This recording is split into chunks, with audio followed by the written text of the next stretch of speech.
of the Muay Thai Bones podcast. That is available for patrons. Link to that is in the description below. If you become a patron, you have tons of content to look at that's just for patrons, and you can subscribe to the Muay Thai Bones podcast through iTunes. Check it out.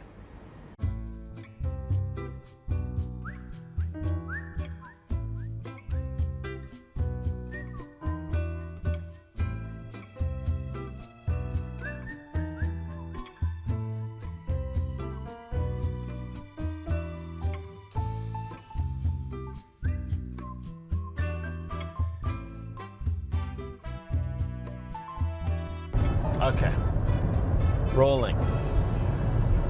Ready? Yeah.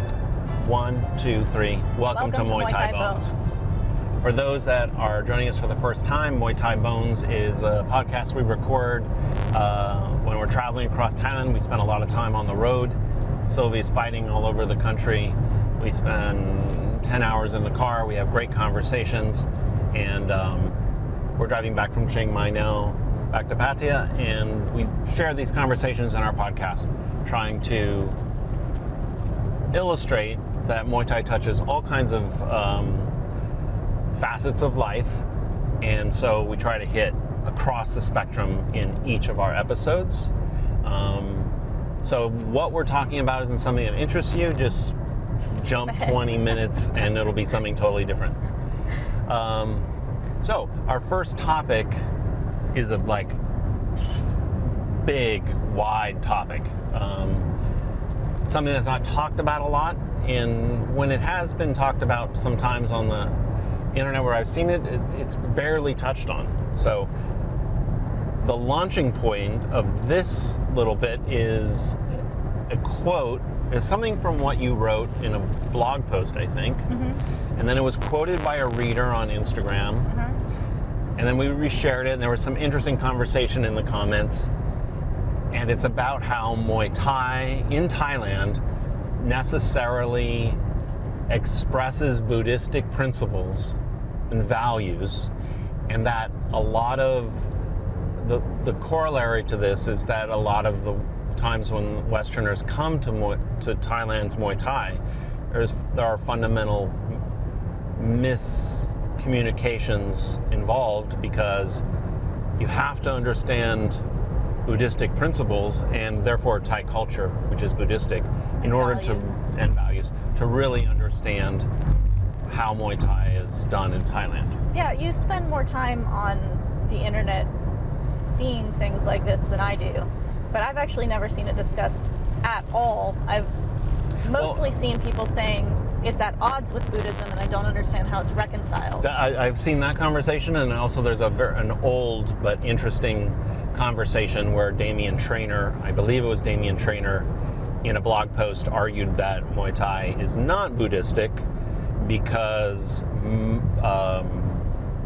the traditions that surround, like the Ram Muay or whatever, have a kind of like animistic root.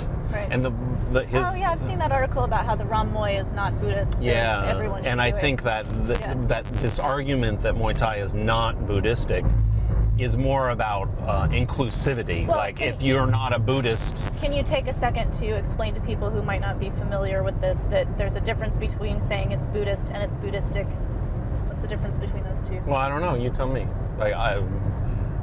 Do you want me to go into that more largely? Just as a footnote, so that people know why we're saying the word Buddhistic instead of Buddhist. Well, I don't know what the official reason to say that is, but why I'm choosing the word Buddhistic is there you have the Buddhist religion, and which also might be called a philosophy to some people, and it promotes certain values, right? So there's the Buddhist practice and beliefs in that practice, which involve rites and rituals within being a good Buddhist, and those practices are meant to forward certain values. So if something is Buddhist, it means it falls within the narrower confines of the organization of Buddhist practice. Yeah. And then if something is Buddhistic, it means, I can kind of agree with or go along with the values being expressed by that practice without being a practitioner. Yeah. So you could come to Thailand and fight Muay Thai in the Thai style, and in that performance, in your fights, be expressing Buddhistic values That are not. without yourself having to practice as a Buddhist. And so this goes into a different direction, though, in terms of that Damien Trainor article, which was more like these practices do not violate your religious beliefs from the West. Like a Muslim can do it, a Christian can do it. Like, I think there was a sense like Muay Thai was somehow might be considered exclusionary if it was defined as Buddhist. Yeah. So we're talking about the Buddhistic qualities of Muay Thai, these values that are expressed in the culture that if you don't embrace it, you're kind of missing a really important component of what makes Muay Thai different than many other fighting arts and sports. Yeah. So the excerpt from that was shared on Instagram that created why we're talking about this Right. Goes like this. I'm just going to read it. Read slow, Yes, this is. because I love it. Every little piece is good. Okay. In terms of what Muay Thai principles are distinctly Buddhistic, the Muay Thai judging aesthetic in Thailand is about impassively responding to conflict. It's about putting yourself under the duress of attack and not showing or responding with anger. Emotional aggression is actually penalized in Thailand, all other things being equal. It is considered ugly fighting, and one reason why Western fighters often look foolish or lose fights in Thailand that they think they should have won.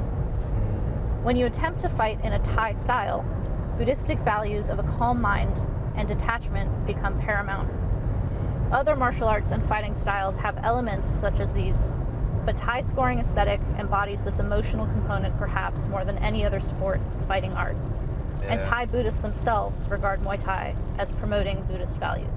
Yes, and let me jump right in on this core interesting thing. It's like, yes, things like, let's just say Tai Chi, or elements of Kung Fu, karate as martial arts do embody calm mind, because they also come out of Buddhistic traditions. But what really is interesting about Muay Thai is Muay Thai comes out of a living fighting sport reality. Mm-hmm. Like, it's one thing to do Tai Chi in your living room, which is certainly worthy, but to attain that calm mind when someone's trying to kick the shit out of you is a different thing. They're both worthy. Yeah. But what's interesting about Muay Thai is that it takes the principles that you might find in more traditional martial arts that are further from fighting practice, and it puts them under duress, like serious duress. There's some aspects of Muay Thai that are very brutal, yeah. Right? Well, this to me is something that the issue of how can Muay Thai reconcile itself with Buddhism, which is supposed to be so nonviolent and passive.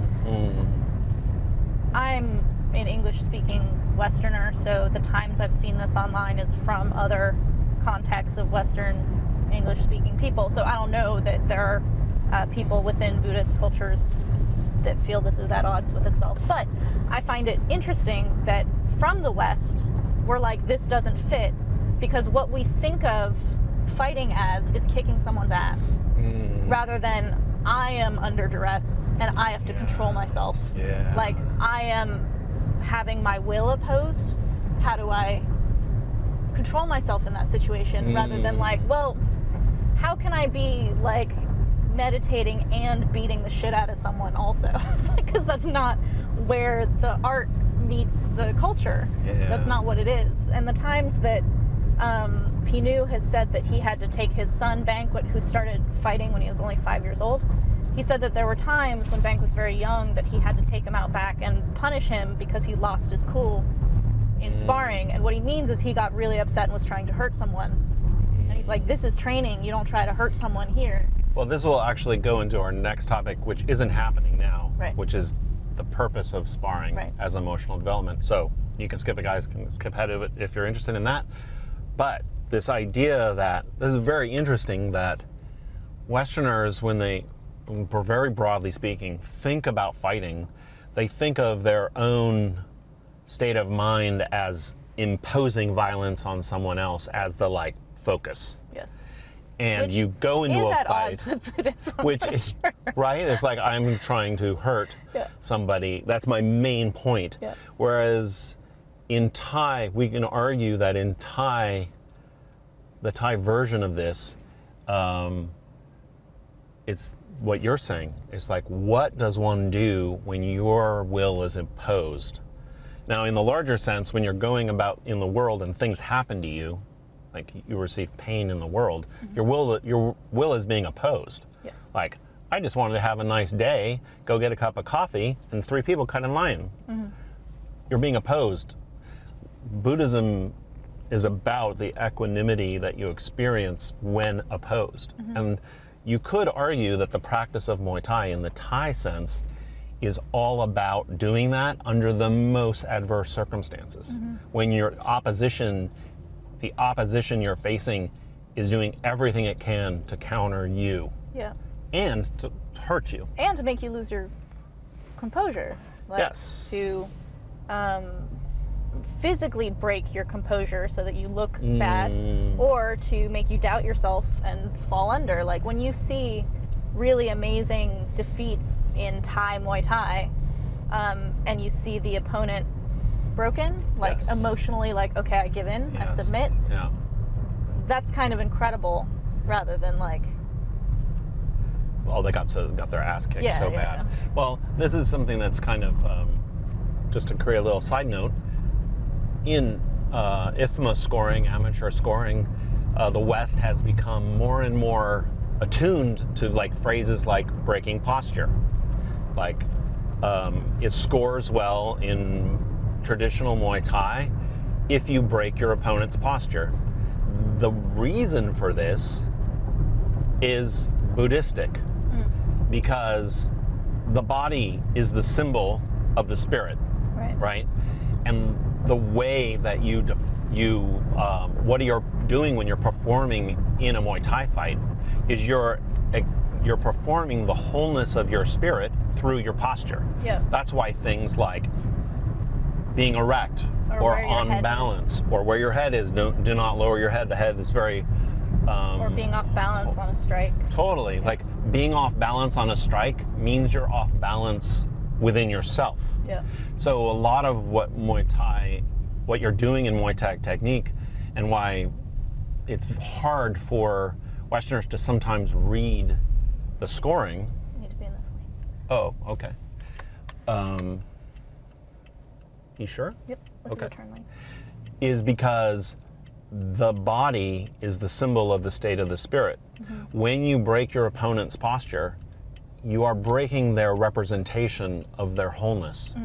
And if you break it regularly enough, you will eventually actually break their spirit, which is where you have spiritual defeat, where your face falls. Like you've recently done some interesting blog posts about Ning, and how thinking about how many times you've lost fights by your face has face. lost So me, explain, maybe talk a little bit about that. Because it's a pretty cool realization. It's okay, it's a big topic. You are. Where do I start? Well, Sylvie, first of all, what is the role of the face in a fight? Like, and maybe then explain, or do you want to explain Ning first? What is Ning? Because we've done some stuff on Ning. Ning is this value or characteristic of Buddhistic teachings that we're talking about, which is being unperturbed, unmoved, not passive, but like unbothered, definitely not angry, things like this. And it's a quality in Muay Thai that's very highly valued because you have this opposition, but it's also a value of masculinity in Thailand. Like a man who is Jayanyen, who is Ning, this is a high quality of a man. So if you said of a fighter, he is Ning, that's a pretty nice compliment. Yeah. Yeah, right? We would say like badass or whatever, like someone who's hit and keeps coming forward, the like Rocky thing or whatever. But that's not Ning. That's not Ning, but that's our version of it.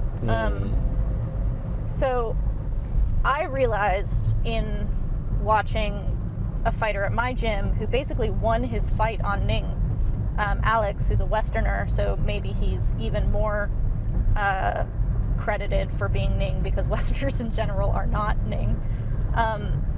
He, in terms of like points or whatever, the fight was what it was, but in terms of his Ning, it was a blowout. And so it made me realize that the kind of fighter I am, in that I come forward and am like hard and chasing people down, if I look perturbed, frustrated, down on myself, doubting myself, irritated, flinching when I get kicked, all of that amplifies the impact that my opponent is having on me, whereas if I were Ning, it would seem like she's unstoppable. And so I was wondering to myself how many fights I've lost with my face, like showing on my face my effort, basically.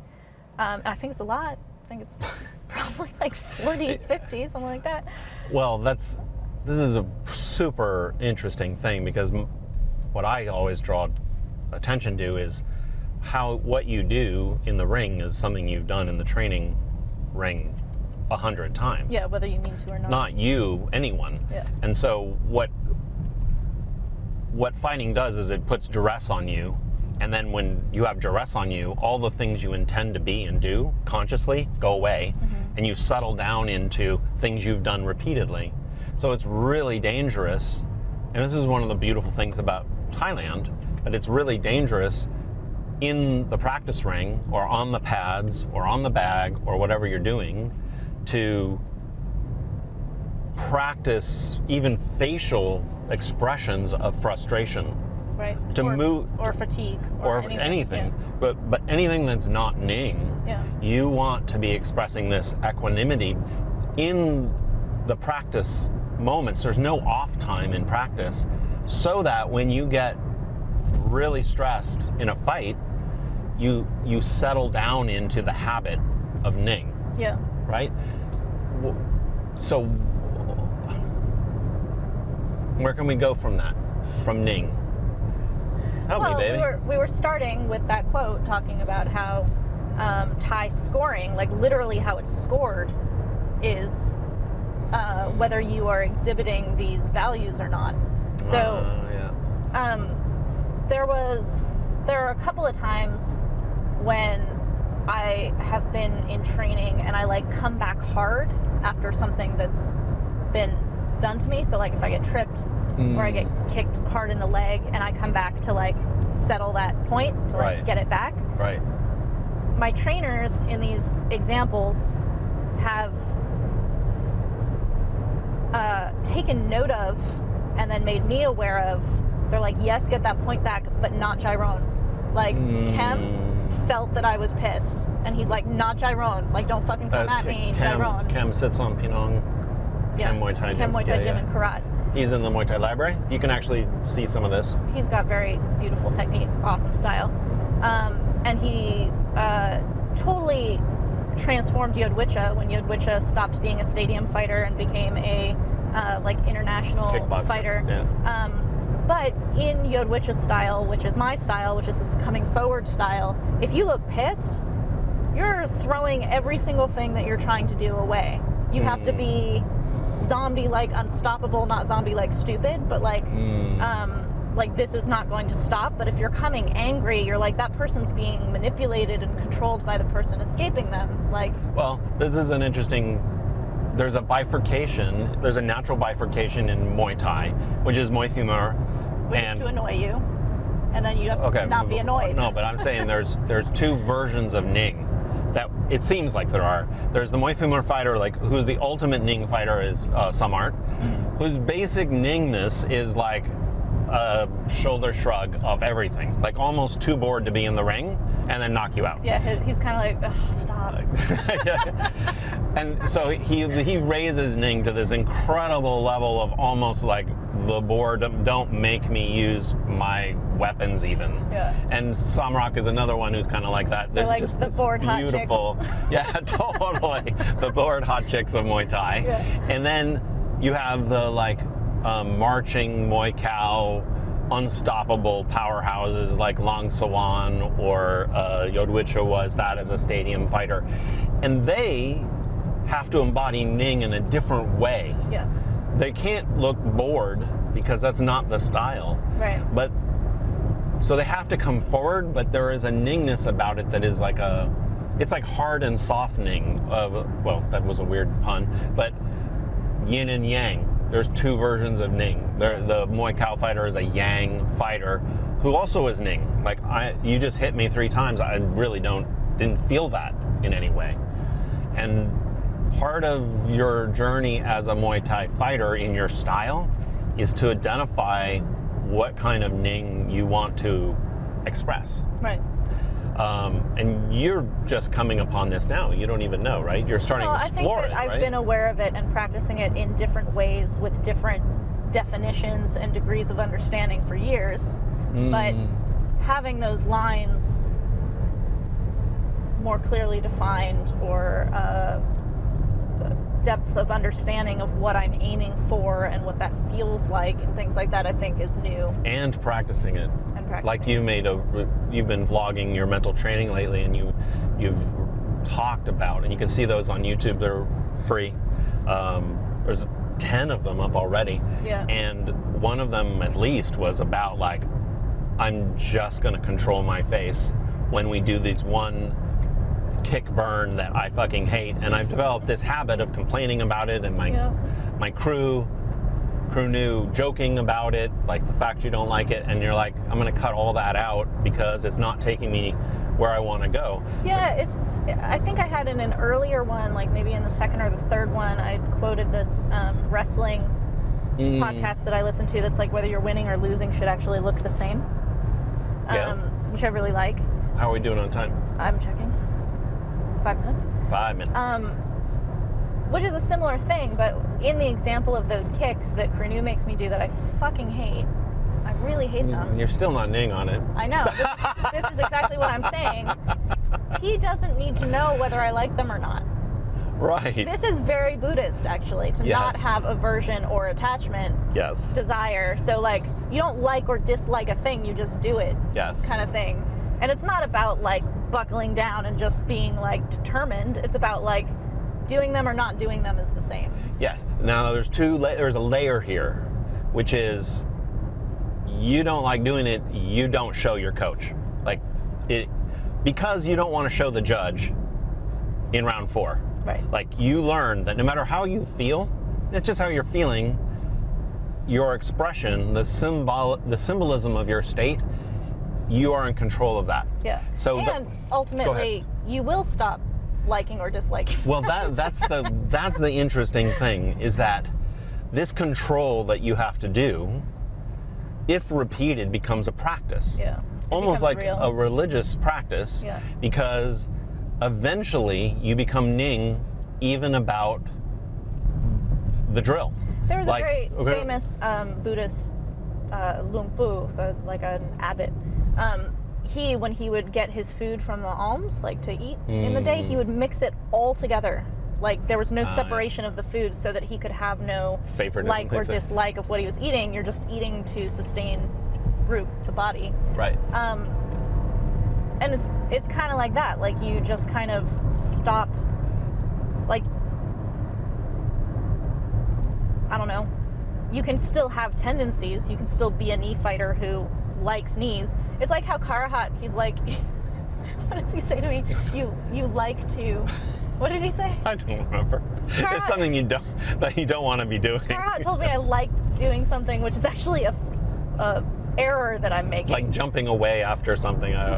It's like you like to drop your hands, and it's like, that's a tendency rather than like I prefer to do it or I desire. But he's like, no, you actually have a affection for this. Yeah, like you like this, so you like go towards it. And so the aim is to remove that not to remove the tendency, but to remove the attachment that creates. So eventually, when you tell this story 3 years from now, and you're like talking about these burn kicks, I fucking hate them, is not something that even comes to your mind. It's like when you ask Samart, are you right-handed or left-handed? And he's like, I don't know. It's like, Sylvie, do you like those Sanchai kicks? I don't know. I don't know. They just happen. There's another, so I don't know. I find this really interesting because in the concept of Buddhism and Buddhistic, you're like, you don't have to be a Buddhist to do any of these things, but if you don't follow the values being expressed, you're falling outside the aesthetic and the aim of Muay Thai in Thailand. Yep. What's kind of cool about it is that if you went to a Thai gym and you caught on to this, what's going on here? If you caught on to this practice, which is your crew does not reward you when you put your hands on your hips and march around how tired you are. Like in the West, we like to show how tired we are as a symbol of our commitment. How hard we're working. Yeah, like, so we're really committed to this. It's a very interesting phenomenon that's happened. To make a little detour, in your gym, there's a lot of Italians that go to Petchrungruang gym, and in Italian culture, as you can see in the marvelous soccer styles of great Italian teams, to portray the pain as this great, immense moment to dramatize it almost, right?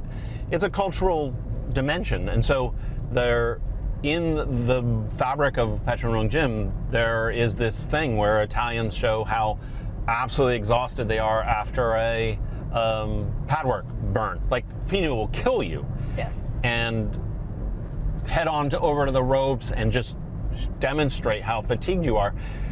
This is so not Thai. This is very like maybe a Western European kind of thing, but it's like you're not practicing really what Muay Thai is. The Buddhistic values. Maybe these are kind of Catholic values where you dramatize the passion of the, well, that's kind of, no, you're right. Do you know what I'm saying? Yeah. Like, I remember there was some quotation, it was a movie. It was a really good, I think Jack Lemmon played a priest. I'm not sure, I might be mixed on this thing.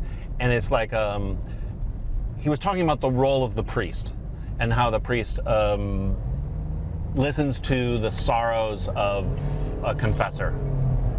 Okay, let's stop this and go into the next one, because it's kind of cool. We are rolling. Awesome. Okay, continuing on from where we're just leading off. This is really interesting.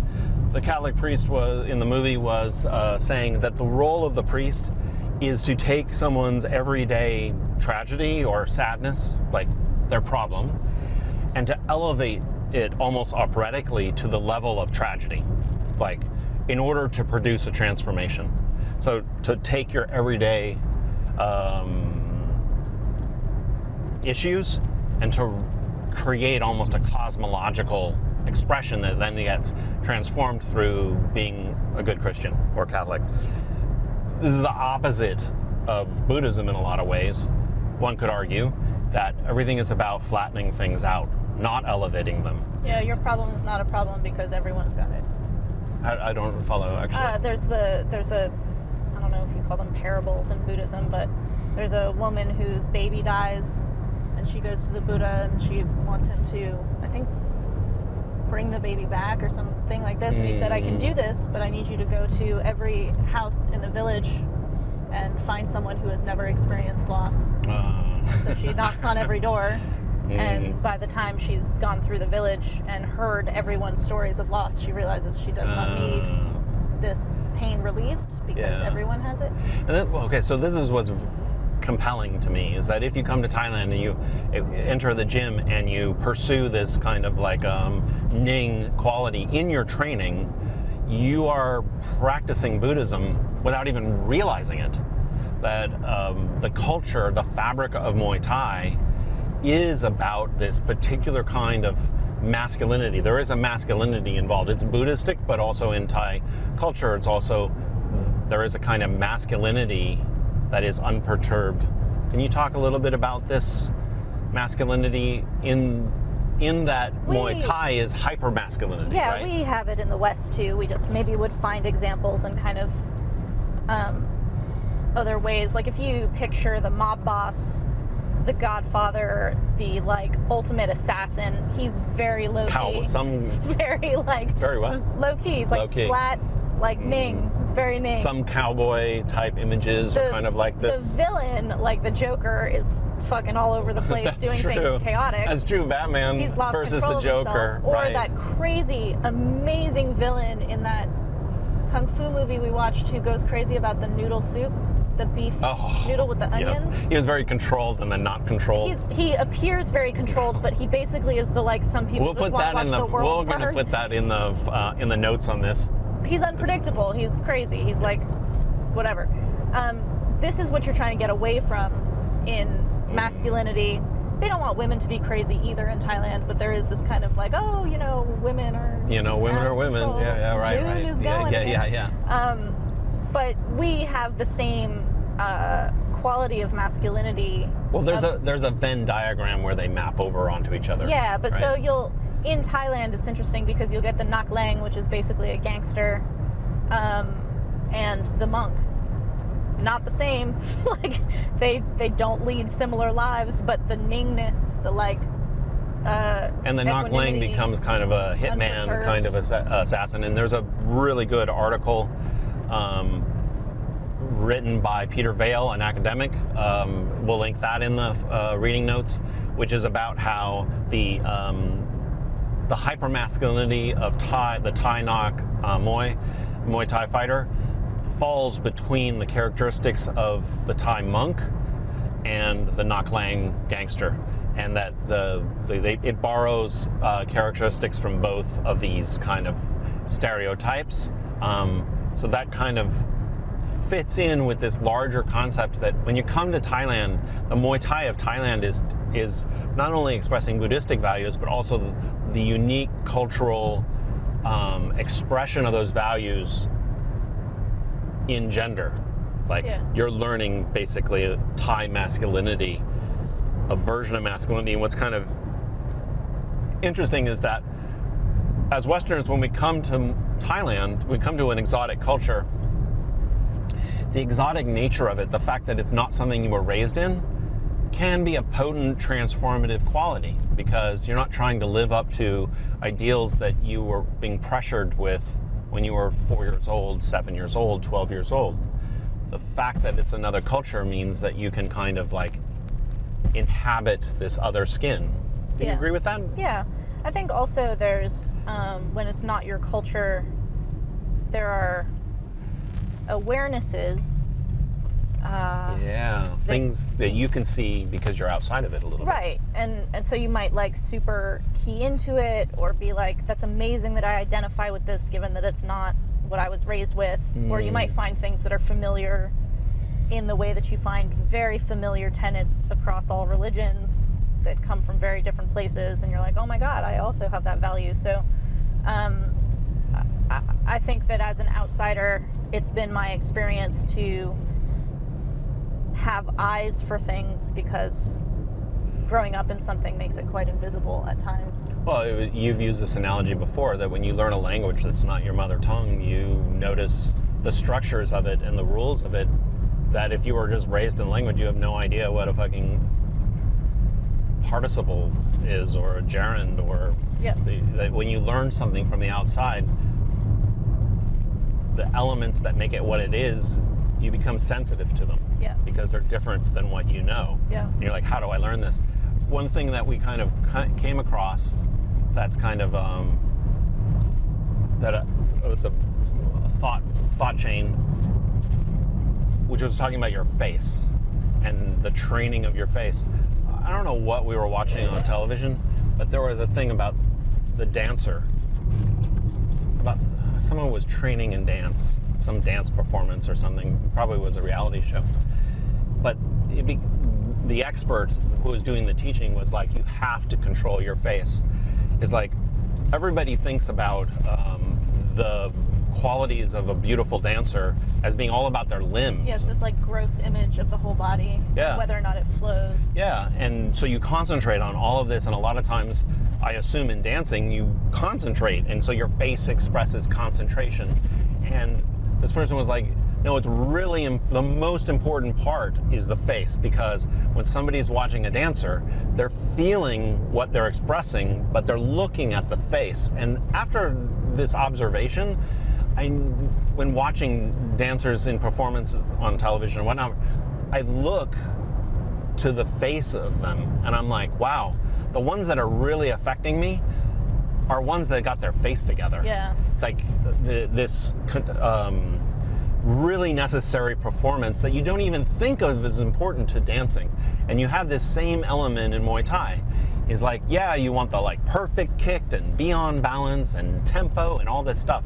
But if your face is not expressing the freedom you're trying to show in your technique, you have a limit, a ceiling. Yeah, there's a, What are you laughing about? when you come to Thailand and you fight Thais, you are way behind the curve on the face game. Totally. But there's a fighter that Kevin and I really like named Nong On. She fights in the north. Oh yeah. She has this, she's a knee fighter, which is interesting, but she's not like an aggressive knee fighter. She doesn't come forward a lot. But she has this thing when she gets tangled in a clinch where she like just kind of looks away. Yeah, but she doesn't do it as a like come break me to the ref, which a lot of girls do. Thai She girls. does it like while kneeing someone. It's like if a cat, while it's doing that thing where it's like gutting you with its back feet, if it kind of also was like Oh, it's incredible. Off. Like, this again. It's the smart. Yeah, it is the Samart Like, kind of. when are you gonna stop doing female, this? A female version of the Samart thing, and I don't know.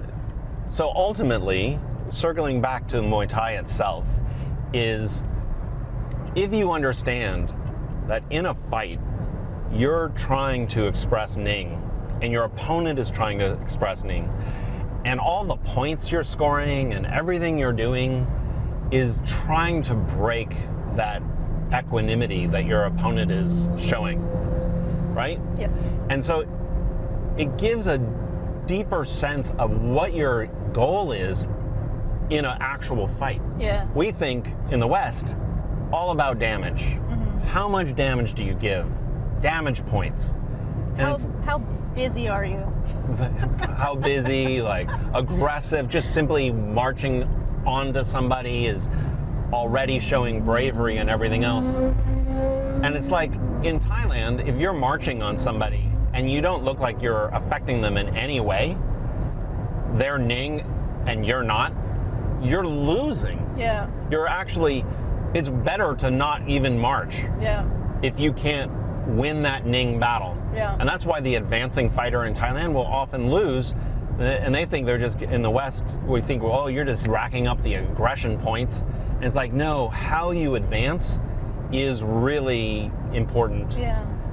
And that's why also with big strikes, like a knee to the gut or anything that breaks posture, you want that, the effect of your strike to have this additional spiritual effect, Yeah. which is I'm breaking your Ning. Yeah. There's a maybe we don't have it so much anymore because of the way our country has gone. But back in the day, being an academic, someone who had like intellectual debates or conversations or something, it's very gentlemanly, it's very masculine. And there's a very, very famous televised discussion between Gorvidal and who? The guy who insults him. Buckley. Buckley. Oh.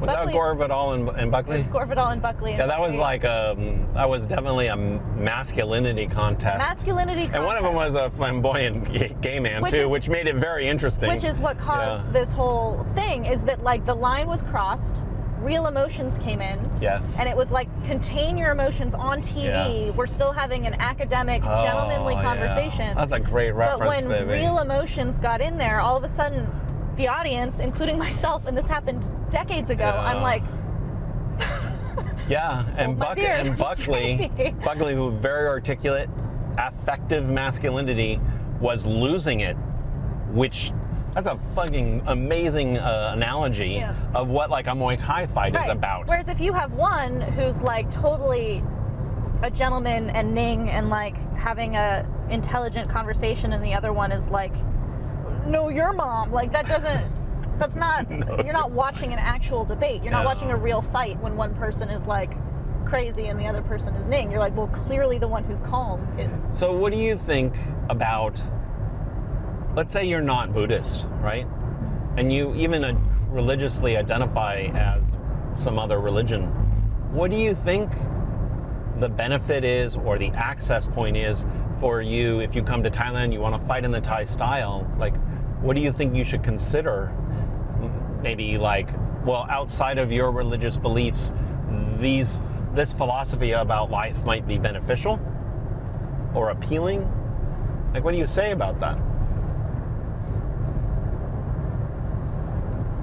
Because we see so many people come to Thailand and they're on a mission. They're on a very important mission. It costs money to come here and stay here, and they put themselves in the ring, and they like very sincere efforts. Well, this question is leading into the purpose of sparring, really, in what you're asking me. Okay. Do you want to say anything before we hop over to that one? Well, just maybe this is the segue, is that you don't have to learn how to be a good person for the purposes of religion, or learn how to control yourself for the purposes of a designated scripture. How satisfied and happy and smooth your life is based on lessons that you can take from these things without assigning yourself to them is meaningful.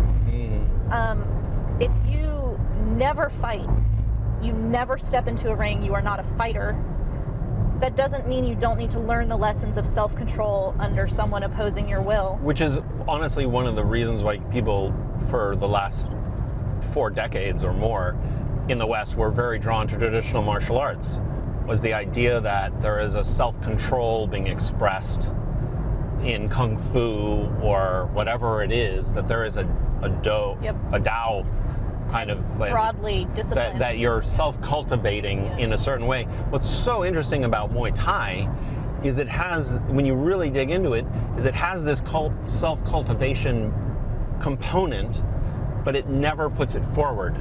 Like in the other ones, it's like, you must master your spirit in order to gain the next belt, like kind the bullet point creed of the school? Or whatever. Like it's put forward in a very strong way, because it's part of the orientalization of these arts. The appeal of them is that there's self-cultivation. Yeah, and there are things like that for Muay Thai, but the thing about it... There aren't, though. This is what I'm saying, is that when something's codified, it's because there's disagreement in some regard. Like when... Well, who disagrees about Kung Fu being spiritual? That's not what I'm saying. I'm saying that the like, I don't know, I don't know other martial arts. Say there's some kind of like Taekwondo thing that you learn, and these are the 5 points of how you conduct yourself, and you say the oath every morning, or whatever the thing is. There's nothing wrong with that.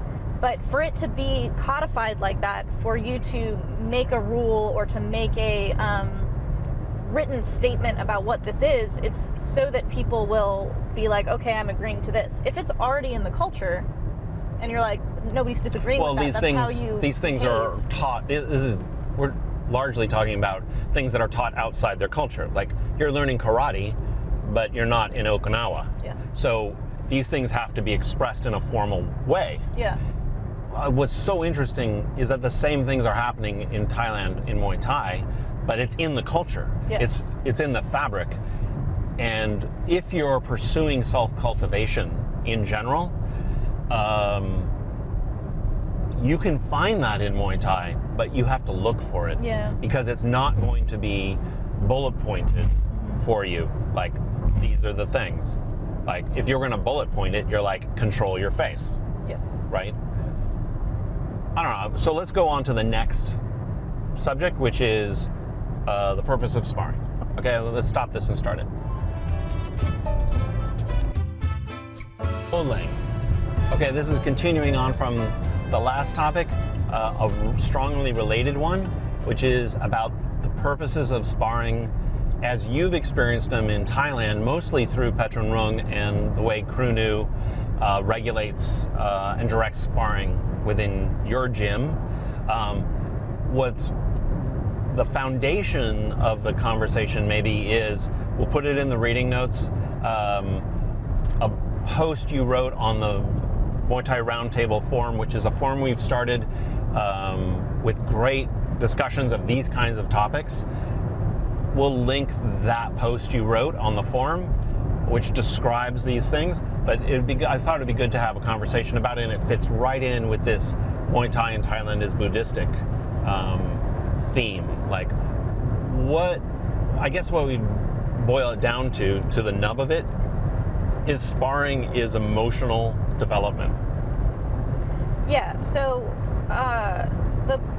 the interesting thing to me about why I wrote this thread and why I talked to Kru Nu about this in the first place is that what the purpose of sparring is, I think, is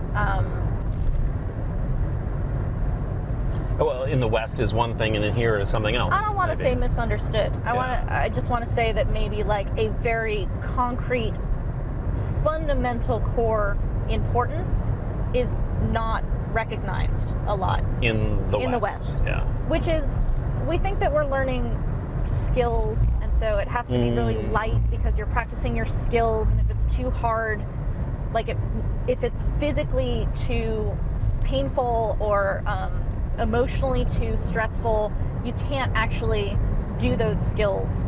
And so that's why you have to keep it light and controlled and all of these things, is so that you can. And well, there's a stereotype out there on the internet, which is Thais only spar technical, light, and then the story that gets kind of like memed out is the reason why they're so light and technical is because they fight so much and they don't want to hurt each other. Like, this is the kind of thing that's developed and as a myth about Thailand, right? I was like, where's all this light sparring happening? Because it's not happening near me or any of the gyms I've been at. Yeah. I'm getting fucking bashed. It usually comes from a playful sparring video that goes out and gets memed about, and then a myth about Thailand kind of develops, right? Yeah. It's also, if you are Western sized and come to Thailand and are not like Sanchai, you might be told to go light because you're going with someone significantly smaller than you. And so Thais are saying go light because you're huge, and you're like, Thais go light, like not taking into account that's totally all possible. The factors that might make it why they're telling you to go light. Right. Anyway, the thing about taking power down, taking pressure down, taking all of these things down to make it super light in order to hone your skill, you are then not able to do that skill under the real circumstances of a fight, which are total power, total will to dominate you, total pressure, all of these things. Yeah. I use the example of how you have to have some degree of power in your practice, because if you're trying to pitch a ball to someone and you pitch it too light, they're not going to hit anything. Like, you can't throw a kick like this and expect someone to learn how to truly block it physically. But on top of that, the reason I wanted to fight in the first place, because when I first started Muay Thai, my intention was not to fight at all. It was, I don't know any of this stuff if I can't do it under pressure. Yeah. And if you're not sparring under pressure, you cannot do those things, which is how you get so many Westerners who are like, I hate fighting brawlers because I want to have a real technical fight. If you can't do your technique with someone trying to fucking bash you, you just don't have that technique. It's not in deep enough. Yeah. Like, I understand what you're saying. It's not fun to fight people who are like, I don't even know what you're doing. These are not the rules of the game. But that's not on them. That's on you to like be able to. But it's starting to sound like you just advocate for hard sparring, and that's not what you're talking about either. Emotionally, sparring in Thailand is very light. There are times that it gets a little bit heated, but usually it is brought back down either because the people sparring know to do that, or because the trainer will fucking, like I said, take bank out back and teach them that you do not lose your cool in sparring young, when you're like 5, 6, 7, you learn that you're not allowed to get all gyron about it. Westerners come here 24, 25, 18, whatever. You're a giant baby with no control over your emotions, and things get heated and elbows Well, why are do you thrown, say whatever. giant baby? Like from the Thai perspective? Emotionally, you are like a child who cannot control their emotions. From the Thai's From the Thai perspective. Yeah, they're looking at you and they're like, why are you acting like a 7-year-old? Yeah. But you have to keep in mind, they literally mean a 7-year-old, because this is when they're developing a fighter, this is how a 7-year-old expresses themselves.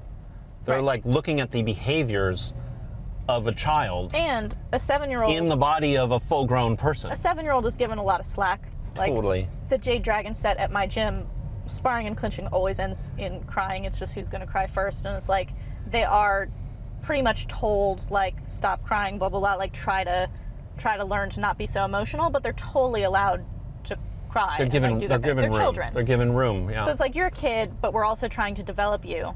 When you're 18, 25, and you lose your cool and you're like actually trying to hurt your sparring partner because it got too hard, or emotionally you get I get emotionally charged when people go too hard with me. I'm not Yeah, well, immune of you this. talk about other people broadly. This is also something you struggle with too, as a Westerner, Totally. and as a Westerner who came to the art as a fully and who formed spends adult. significant time trying to not to achieve Ning and to do Vipassana and all these things. Like, I work on these things for myself. I'm a person who works on it and it's still and is trouble. aware of it. Yeah. And there are times when I'm like, I am fucking pissed. I need to go cool off.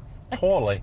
So, okay, this is what's compelling from. But Okay, go ahead. the original thing of bringing this up being that what you are trying to hone with sparring is emotional, psychological control, not do you turn your hip on your kick. Well, okay, Necessarily. we're totally in agreement on that line, which is Westerners think of sparring as technical development.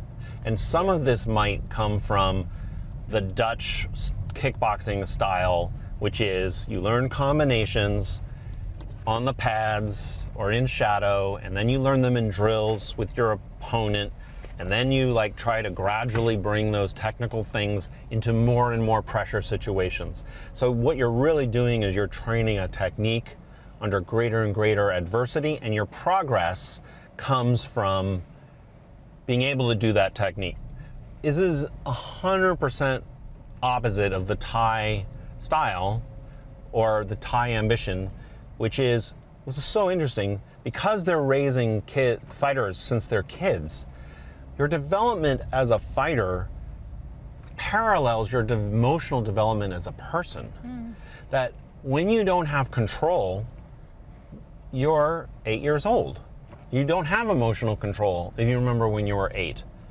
When you're learning to spar, the sparring of what you're learning is an emotional development. It's not a technical one. They're not correcting these kids. Learn your hook low kick. Do the hook low kick over and over again and increasing. It's not technically oriented. It's about how Ning can you be under adversity, and throwing in lots of play, like this. No, I don't want to encourage conversation. Let's see if it going through checkpoint.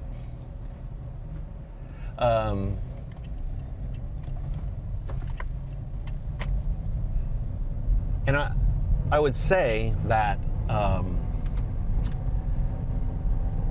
probably the biggest differential is that Dutch style or Western Muay Thai is taught to adults.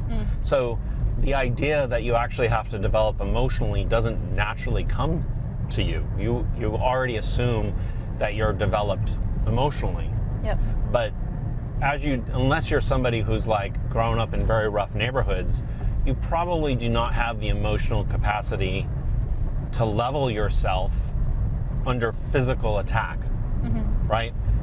So you might be developed like you know how to emotionally function in a workplace, but you don't understand duress.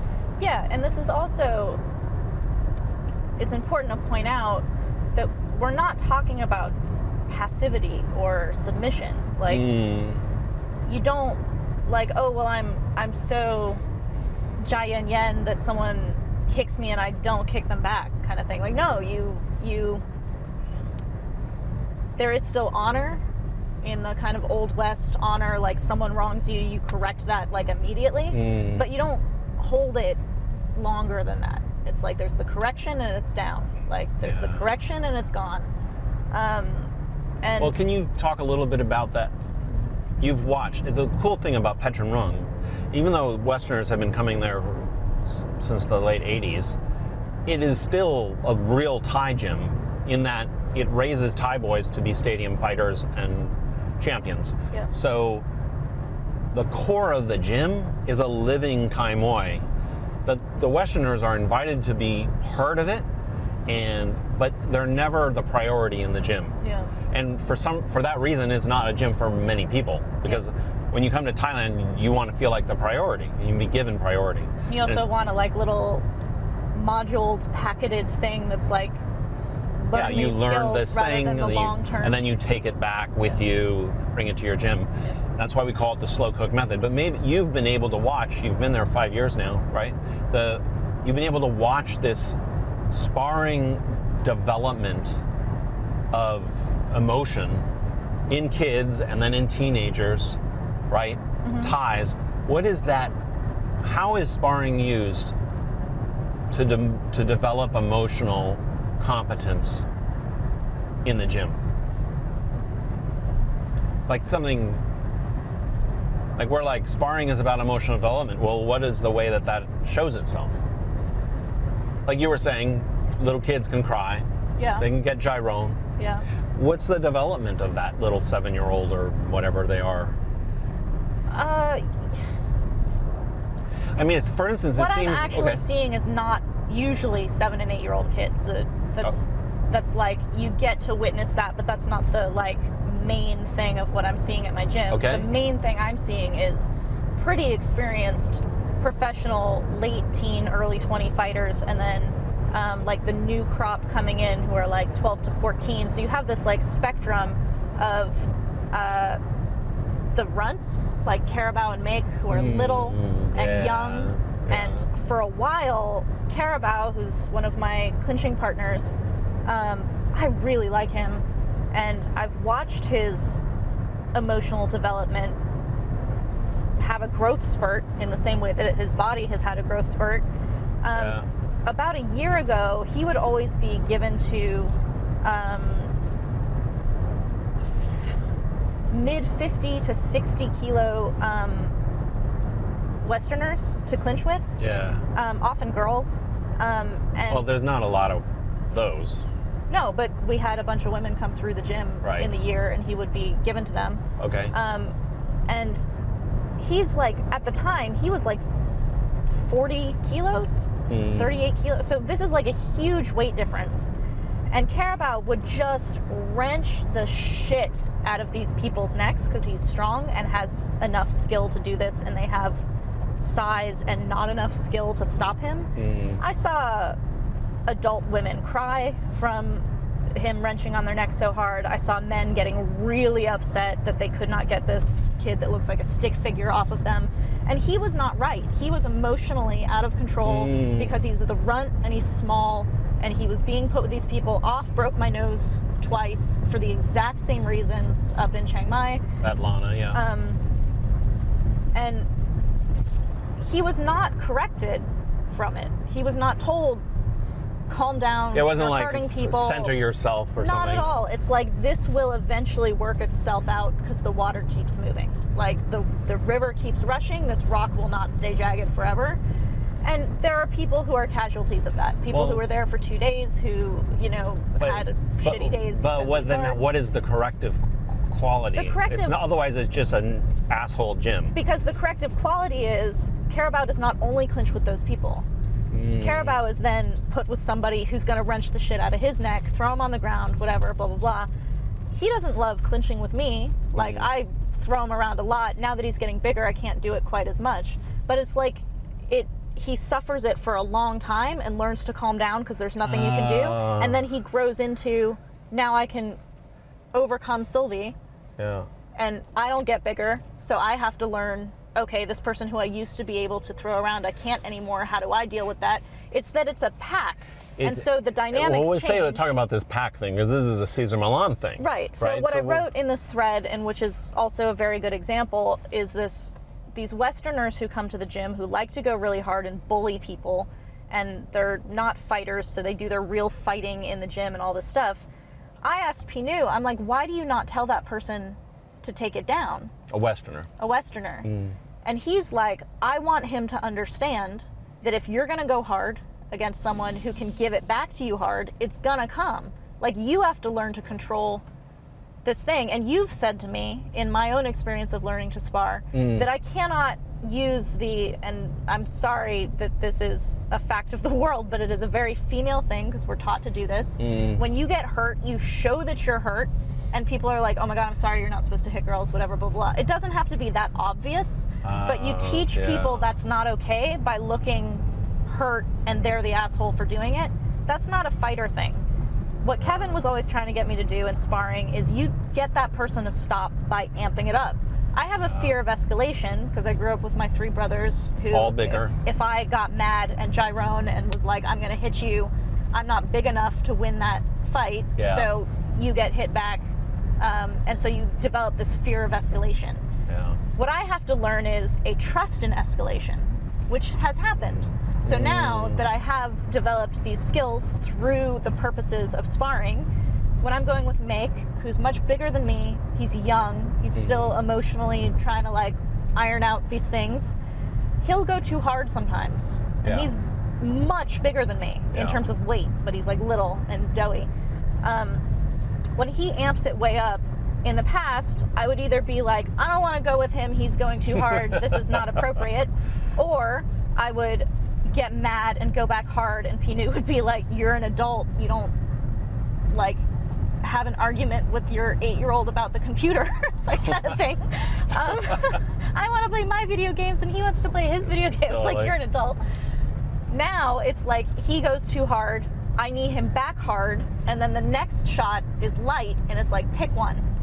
And there's no verbal communication, there's no you figure this out, there's no I'm trying to teach you something. Every single time he takes it down. There's not been one time that he does not understand. It's one amped up strike followed by a light strike. It's like, and you're like, which way do you want to go? One. And you don't even have to say anything. And that's the reason I'm able to do that, is because of sparring as much as I do. It's not because I have a academic theoretical idea about how to do sparring and I read a parenting book on how to deal with 15-year-olds. It's through the experience of having been corrected through that kind of sparring. And not only that, is that Krunu is a master of mixing ingredients. So he uses out of control sparring to condition fighters emotionally. So I think, for instance, he kind of enjoys or has figured out a way to use the like out of control Westerner who's got 10, 15 pounds on somebody as a way to like deal with this to the Thai, let's say, or a Westerner where he's like, I'm going to put you under something that's not fair, that somebody is going to imposing themselves onto you.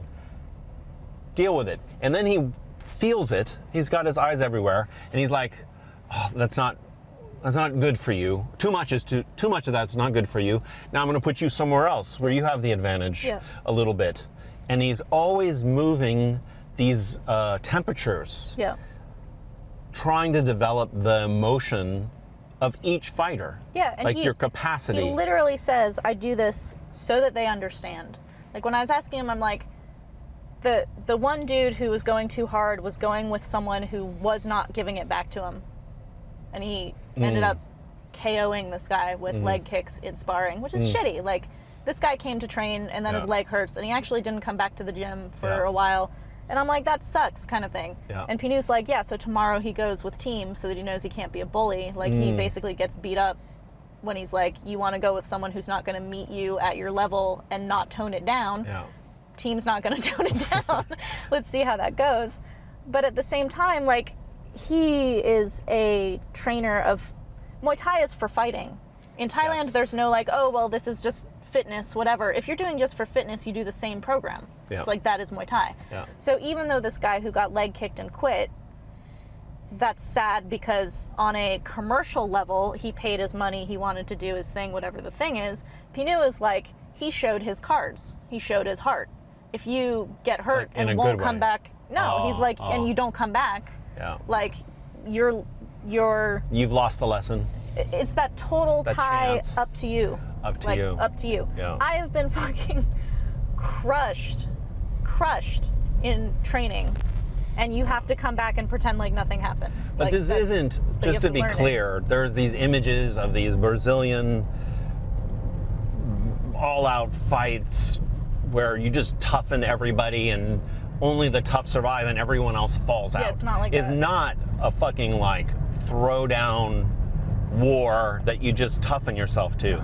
It's about learning your place of equilibrium in the pack and go But a little bit into this It's also trying pack to basis. bring as many elements of real fighting into the gym as you can, which is Yeah. that there are going to be people who are trying to make you doubt yourself. There are opponents who Yeah. you will be able to dominate semi-easily. There are opponents who will dominate you semi-easily. Like, you have to have this variety of experience as much as possible, rather than Sylvie, you and Carabao are the same size, so you always go together forever. Right. And it's like, so now I'm really used to Carabao. Can we stop here? Oh, totally. But what you asked me directly a question. Yeah, I want to talk about the pack, but maybe we take a break right now Okay, and turn that. Kill the camera, baby. Okay, I have to change my battery. Okay, rolling. Small little battery change break. So what I find, this is a thing we were just finishing up on that topic, which is a really something we took from Cesar Millan and his dog training, how he would kind of when there were trouble dogs, like dogs that had behavioral problems, one of the methods he used to kind of like even out a dog with issues is that he would just like, he had a huge pack of dogs and he would put the dog with the pack. And he would basically use the pack, the social pressures of the pack, to kind of bring out social qualities in the dog. But can you talk a little bit about like, that? Kind of, I think it's mainly with aggressive dogs. Which is a good analogy here, right? Right? But Like, basically, like, if you have an aggressive dog and you individually are trying to like get it to trust you and calm down, whatever the thing is, it's just going to be going against you. Like, it's just going to top dog back at you, kind of thing. It's this one-to-one. interesting. But if you put it in with the pack, order will find itself. Like, no one aggressive dog is going to be able to like beat up 12 dogs. They're like, you're Totally. not top dog here. And in the pack, all the other dogs have kind of like settled their relationships. It works. Like, it finds its own way of working, and that doesn't mean it never changes. But like, if you have the one-to-one sparring of the like one guy who's like big fish of the gym and beats on everyone and whatever the thing is, put him in with the pack. Like that's why Pinu reshuffles the cards, where he's like, okay, today you wanted to go hard with someone who wasn't going to give it back to you. Tomorrow you go with someone who's going to give it back to you. Like, he uses the pack to create a shuffling effect. It's more than the shuffling, because Carabao, in learning his equilibrium under various, like, he'll be put against big aggressive Westerners to teach him to like be able to handle something that's unfair. He's not only learning his equilibrium by having the right partner in a mix, but he's also looking at and judging appropriate behavior on people further along in the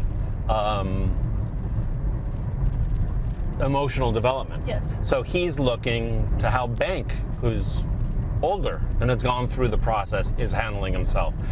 That the pack not only gives you lots of options on who to be mixed with, but also presents examples of ideal behavior to model yourself after. Mm-hmm. So the social pressure also involves models of behavior. Like, this is how we conduct ourselves. And that's why particular gyms are really important, because every gym has a different culture. Yeah, it also, I was going to say, it depends on the health of the pack. Like, if you have a pack of aggressive dogs and you put a dog in there, you're going to get an aggressive dog. Like, totally. There's a really interesting example. I'm not going to name the gym. That was a mix of Westerners and Thais, and we visited the gym, and there was a young kid in there, Thai kid, who fucking gets put with Westerners all the time. And he developed this kind of, to me, nasty, unchecked quality about himself when he would spar with anybody. And the gym culture... No, that's not true. When he would spar with people that he could have dominance over, when he was sparring with people who were much bigger and more skilled, like bigger Thais, he fucking checked himself. Yeah, I'm not saying that. Okay. I'm saying, obviously, I'm saying the culture of the gym at the time, and culture changes all the time, was not one where he was learning to correct himself. Like, his behavior with people he could dominate would not be tolerated at Petchrungruang. Yeah. And for me, it meant there was something fundamentally wrong with the culture of that gym at that time. Yeah. It was lacking an oversight, a kind of moral oversight that you get with like Kru Nu or Arjan Surat, who just would not, in Bangkok, who would not tolerate certain kinds of like manifestations, certain attitudes. And so, yeah, you need a pack, but a pack doesn't automatically produce healthy situations. Yeah, and packs, like you were saying, they change. You said earlier on a different subject about the Italian dramatization of everything. There's this like sigh that has become like a cough in the gym. Like everyone's kind of picked it up. It is like a cough, yeah. Like some of the very established Thai boys who should be who you're looking up to have picked up this Italian sighing cough, and it's not being checked. Well, what do you mean by cough? Like, I'm saying it's like you're being a metaphor. It's like kennel cough. Yeah, it's not but it's what the sigh is just it's contagious. Yeah, but literally, what is it expressing? Like it's this like exhaustion. It's this like, yes, I'm working so hard. This is so hard. I'm so tired. Like, you know what? We fucking know you're tired. We're all here. Your trainers know you're tired. They're the ones holding. But it's become part of moment for maybe it'll be there for another 6 months. That it's a component. Like everybody in the pack is contributing to the culture of the gym. Yeah, and what's weird about it is that it's being picked up without it being rewarded. It's just tolerated. Like, just by it being tolerated, it's spreading, rather than it being like, oh, well, if you huff, you get a break. Yeah, and I think that's actually a criticism of the gym. It shouldn't be tolerated. No. But unfortunately, Pinu is actually a lot about let things play out. I'm not going to master control everything, and pull everything back to center eventually. But a single gym in Thailand is constantly changing. There's different fighters involved, long-term Westerners. You really have to trust that the crews that are running it have in mind an aesthetic about Muay Thai that is healthy, right? Yeah. Yeah. And so this circles back to our previous topic, which is that Muay Thai is Buddhistic. Is like the sparring process in Thailand is, and I don't know that you can really duplicate this in the West. We largely have adults. You're not training them since kids, so that your development in technique and in sparring is not mirroring your development as a person from like 8 to 13 to 18, right? That this sparring process in the pack in Thailand occurs in parallel to your development as an individual. But there's a really cool example of this, which is Alex, who you referenced before as the fighter who won his fight at a national stadium just being Ning. Alex came to the gym when he was 12 or 13, and underwent a lot of beatdown. Yes. Like, He had the Italian tendency to show his distress. Because he's an Italian Western kid, yeah. And he was also very sensitive. Like, he was not... he's a very sensitive kid. He was not a tough guy showing how hard he was working. He was a sensitive, sweet kid, overwhelmed by a situation and, like, having to take breaks. All the time. But gradually, his exposure to the Buddhistic elements of the gym made him incredibly Ning. Yep. Like, he endured with his own particular flavor, right? And developed this quality that when Thais see it in a national stadium, they're like, wow, what the hell is that? That is not a Westerner type behavior. Yeah. And it's kind of cool because it was never taught to him. Yeah. It was never like, oh, you have to be this way, you should manifest these qualities. It was just a matter of him going through a lot of very hard times. And it wasn't necessarily people beating on him. Yeah. It would be like, you're gonna get locked in the clinch and you're not gonna be able to get out for 20 minutes. Yeah. It always comes back for me to language. Okay. Right? Which is that there are people who are fluent in Thai by all accounts of knowing all the words, knowing all the grammar, knowing all the stuff, but the way in which they speak, like if they overpronounce things or there's like a weird like performance of how they're talking, it comes off weird. Like we saw that advertisement on Facebook of a guy who was teaching English to Thais, and the way he spoke Thai, you don't speak Thai, and you're like, why does that sound so crazy? Sounds so weird, yeah. It's like overpronounced. I'm like, is he even speaking Thai? He's trying very hard to sound Thai. Then there's... But accomplished. Very fluent in Thai. Yeah. I wouldn't call myself fluent in Thai, but I very frequently get comments from Thais who are like, you speak like a natural, which is not my range of vocabulary and my like ability to pronounce everything perfectly. It's the ease with which, or the like comfort with which I'm answering something, the speed with which I understand and respond. Right. That's like Muay Thai. So like Alex, when he speaks Thai, to me, sounds Italian. He does not sound like a Thai person, but his comfort with Thai, he sounds like a Thai person. He's not trying to imitate Thai.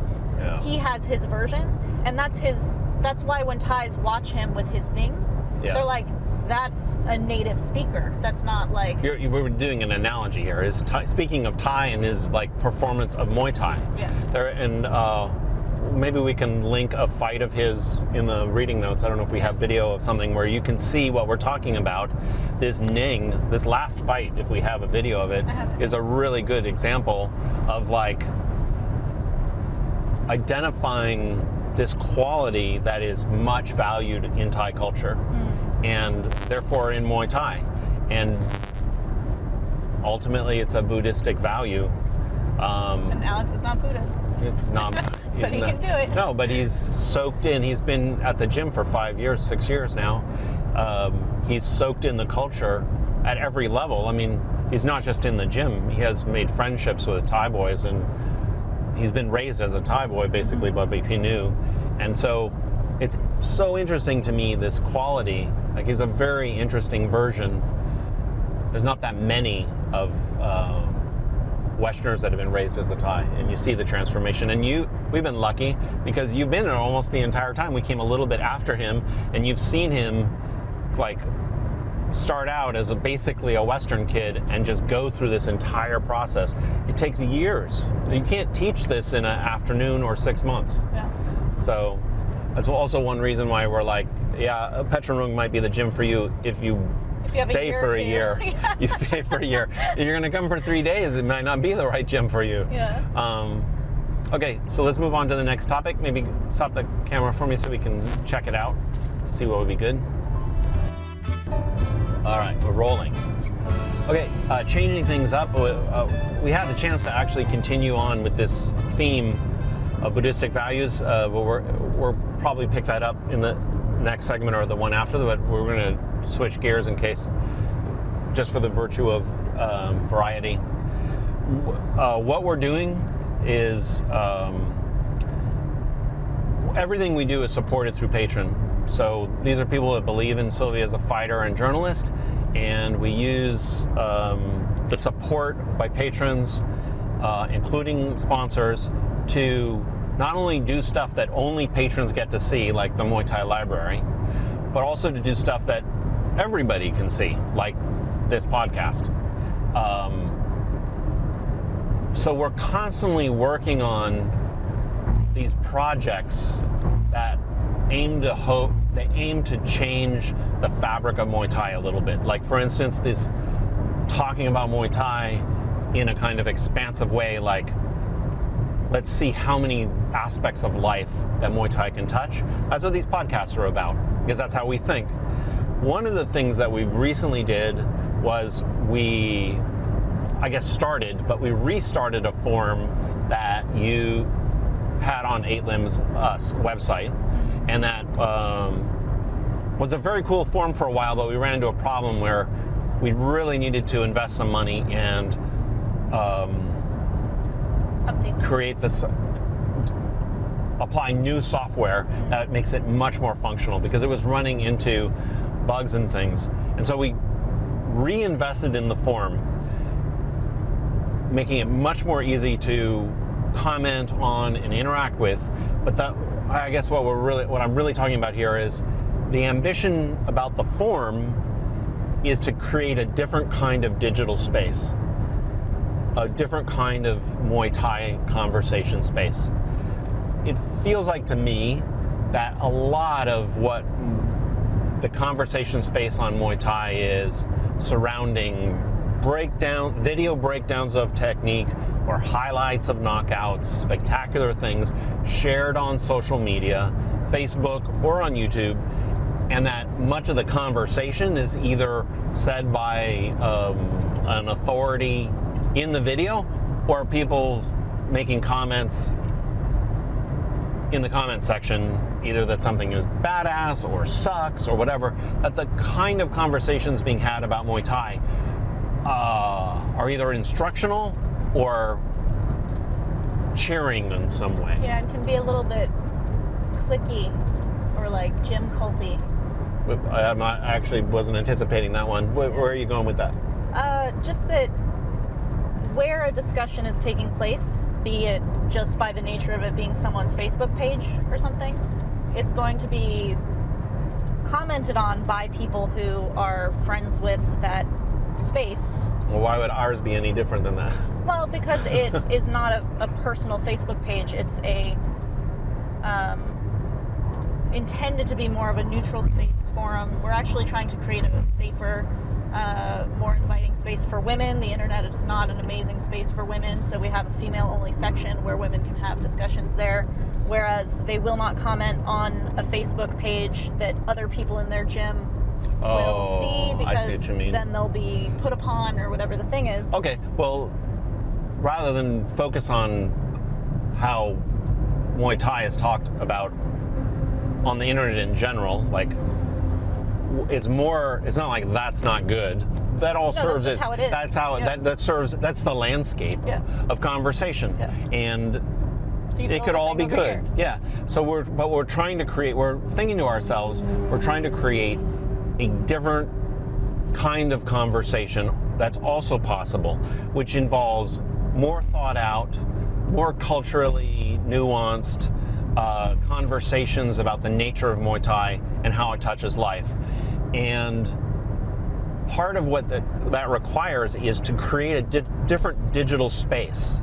That much of the conversation that's being had already is governed by the digital space of Facebook or the digital space of the comment section on YouTube. There's only certain things that you can say and get and have them be nurtured by this space. Yeah. So we're trying to create in this forum, we know an internet forum is the old way the internet used to function. So we know that this is not something that everybody's going to gravitate to, but we're like, it's that old build it and they will come kind of idea.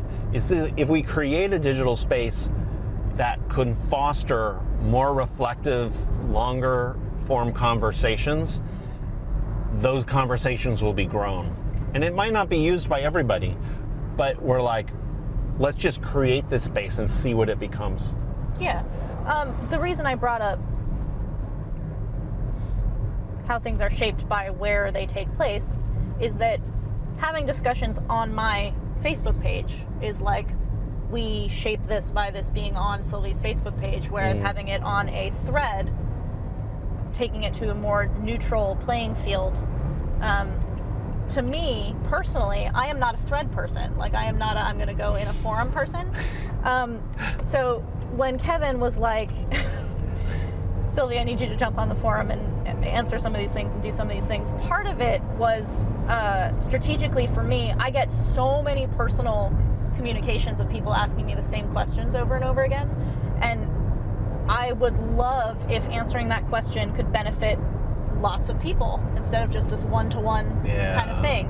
If you're asking me, is this gym this, that, or the other thing, there are 50 other people who have that question, and putting it somewhere where you can be like, hey, I've answered this question, and 4 people who have been at that gym in the last 6 months have answered this question. That's awesome, because I actually don't have that direct experience. But what I was saying is, I'm not a like, I want to go in a forum person. That's like, hey Sylvie, why don't you go sit at the bar at a sports bar alone for 40 minutes? Like, it's like that. Things are not going to happen. You're not there. Really promoting the forum very well right now, but this is what I'm saying, is that I am like not into it from the outside. I'm like not into a forum. When it came time for me to actually go have these discussions, what's really nice for me about it is that it blends 2 platforms for me. One is the blog, which is that you can write whatever you want as long as you want, your own thoughts, whatever the thing is, which I'm very comfortable with. Yeah. I'm very long form in everything that I do. Yeah, it's true. But then there's also this informality that's kind of like, because it's a thread and the conversation continues, that's like Facebook conversations. There might be a topic on Facebook that I don't want to write a paragraph like this, because you have people being like, that's cool, dude, and then you have your like block of text that you're like, am I weird? That wall of text thing. You're like, am I going too far with this? Or like my mom writing me an email on the comment of a picture of my dog or something. Yeah. But it's true. So for me, from the outside, I'm like, I don't like forums. But then when I'm actually interacting with it, I'm like, this actually blends these 2 really well for me, because it's not actually an isolated blog post. It's like, this is my thought, and whether you guys respond to it or not is not important. Yes. It's the conversation of short form, but with the space of a longer form. And we've gotten really good discussions. And what's really interesting about it is that you not only have the long form thing, but then somebody else can add a long form thought beneath it. And then 2 weeks later, another one beneath it, and you have a chain of thought that isn't just a blog post authoritatively saying this is the way things are. It's like, here's a developed thought, and now look, there's another developed thought that's spun off of this. Like, there's this really cool thing this one guy did where he's like, it was about your hand in the box post about fighting is about keeping your hand in the box, like in the movie Dune. What's your post about that? Oh, wait. Oh, it was my thing. No. So it was my thing. But he's like, now I'm all confused. You wrote the Gom Jabbar thing. Yeah, I was in reference to something that you wrote, though. Anyways, this guy wrote about his own particular experience of dealing with pain in in the gym and on the pads, and about how it wasn't willpower that got him through a very difficult session, that he had somehow tapped into a strength that wasn't willpower. And it was just his own personal experience. He wasn't making a profound philosophical point, but having that personal experience underneath my like weird, vast, philosophical Gom Jabbar Kevin-ness, like my crazy associations, made it just so invaluable. Like that. Also, what he wrote doesn't really fit in other platforms. Well, I'm saying you could not write what he wrote on Facebook. No. Like, what are you, a crazy person? Like, let me tell you this. But I'm very like into the concepts of designing digital communication and community. You have to create a different kind of space in order to create a different kind of conversation. Yeah. And the thing about the forum, and it's not going to appeal to everyone, but it's like you expand the literal space, like literally the margins that you can write in, and suddenly somebody could write a very long paragraph about something that changed their life and it not be weird. Like and that thing is fucking sitting there now beneath my article, my essay. It was pretty kind of a weird essay I wrote, and just sitting there complimenting it. Yeah. And then maybe somebody will write, maybe you guys are watching and you can go we'll put it in the notes and you can give your own expression. There is such a beautiful non-argumentative, like we're trying to create a non-argumentative space. It's well known now the internet is just a place to fucking like argue with people. We're trying to create a non-argumentative space of discussion that just makes stuff resonant for long periods of time. A part of the problem with Facebook is even if you have a great Facebook post and some really great comments, it's gone. Like 2 months from now, try to find it. Like it's gone. Yeah. But on a forum, it's not gone. Yeah, the temporality is very different. Like on a thread, we have one that's about like first time in Thailand. So it's people who are giving advice on things they wish they had known or things that surprised them when they first came to Thailand. Like it's gonna be hot kinds of things. Okay. Or like how to prepare for your first trip. That's gonna keep being relevant as people keep having their first trips to Thailand. Whereas when I get a comment on a YouTube video from 7 years ago that's like, what you should do is blah, blah, blah. I'm like, this video is pretty old, dude. You gotta like look at the date on it. Date, yeah. The date doesn't expire on these threads because the temporality of it is not like this is only relevant now. Yeah. It's very, I don't know, I'm a little bit more old school digital communication wise, and so I'm very excited by the like breadth and continuity of threads on a topic, because then they become archived and accessible 15 years from now or something. There's a fucking beautiful, sorry to go on about this if you're not excited by the topic, jump ahead 10 minutes, but there's a beautiful thing about Pat, I forgot his last name, who started posting photos of his uncle, like great uncle, who was a great Muay Thai champion of Thailand, was murdered, and he's getting in touch with this legendary ancestor, his great uncle, and rebuilding the memory of his career and posting newspaper clippings, photos of his fighting days, old Thai magazine covers that he was on. He was one of the great fighters of Thailand in the era. He fought Sagat's grandfather. Suk, yeah. Suk. And now he's like posting all these things, and then his most recent post was that he got in touch with relatives in Chonburi. He's not in Thailand, and they have like a bunch of stuff still, including possibly his fighting robe. Oh my God. You didn't see that post? See that, no. He's like, they're gonna send it to me. He goes, I'm not sure if his belt is in there, but if it is, I'm assuming it's a Lumpinee belt, I'm gonna frame it. And it's like, where on the internet would this story, this record, this discovery, he's like actively discovering and posting, ever it's be like an active investigation. It's an active, exactly. It's like a podcast, but in some weird way.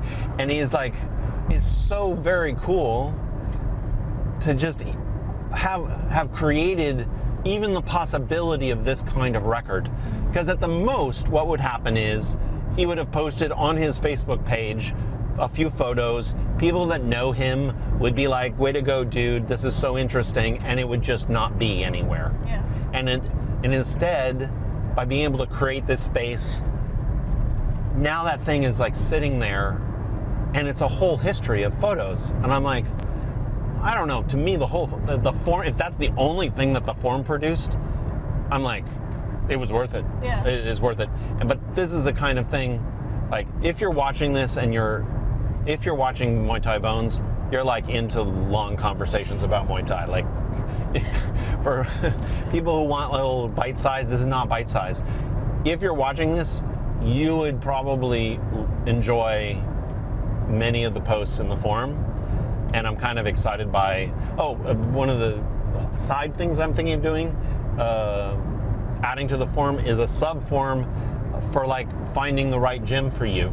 Like, one of the biggest problems people face is, what gym should I go to? Sylvie gets this question all the time.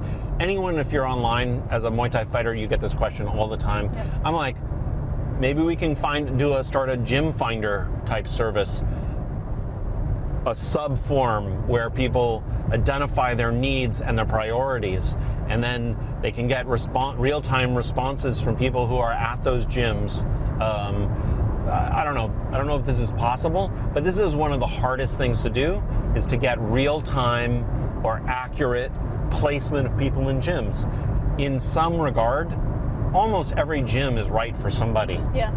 And the hardest thing is to spend all that money, come to Thailand, and to get into a gym that's not right for you. Yeah. For whatever your ambitions are, you gotta at least get close to the target.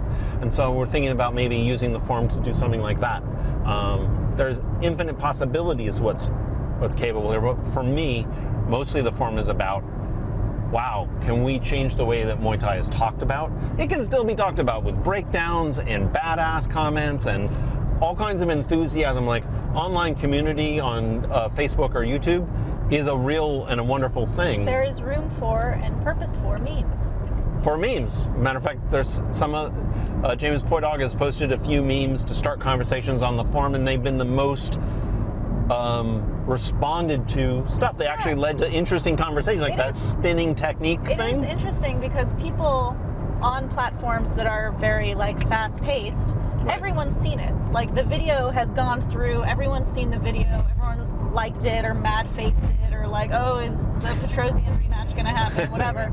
We're not necessarily talking about like news that is like top news like that, but everyone's seen the meme, and then you bring it to the thread and everyone talks about the meme. Like, what does this actually mean? Like, why does it... The one thing that I'm thinking of is James Poydog posted the meme about spinning techniques and about whether you should do them, and kind of like... Basics.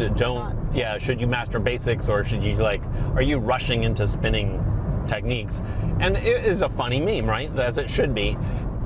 But it actually led to a really substantive discussion about people advocating for spinning techniques or enjoying them, or coaches being like, oh, this is my nightmare. I don't want to be trying to teach advanced things to people who need the basics. Yeah.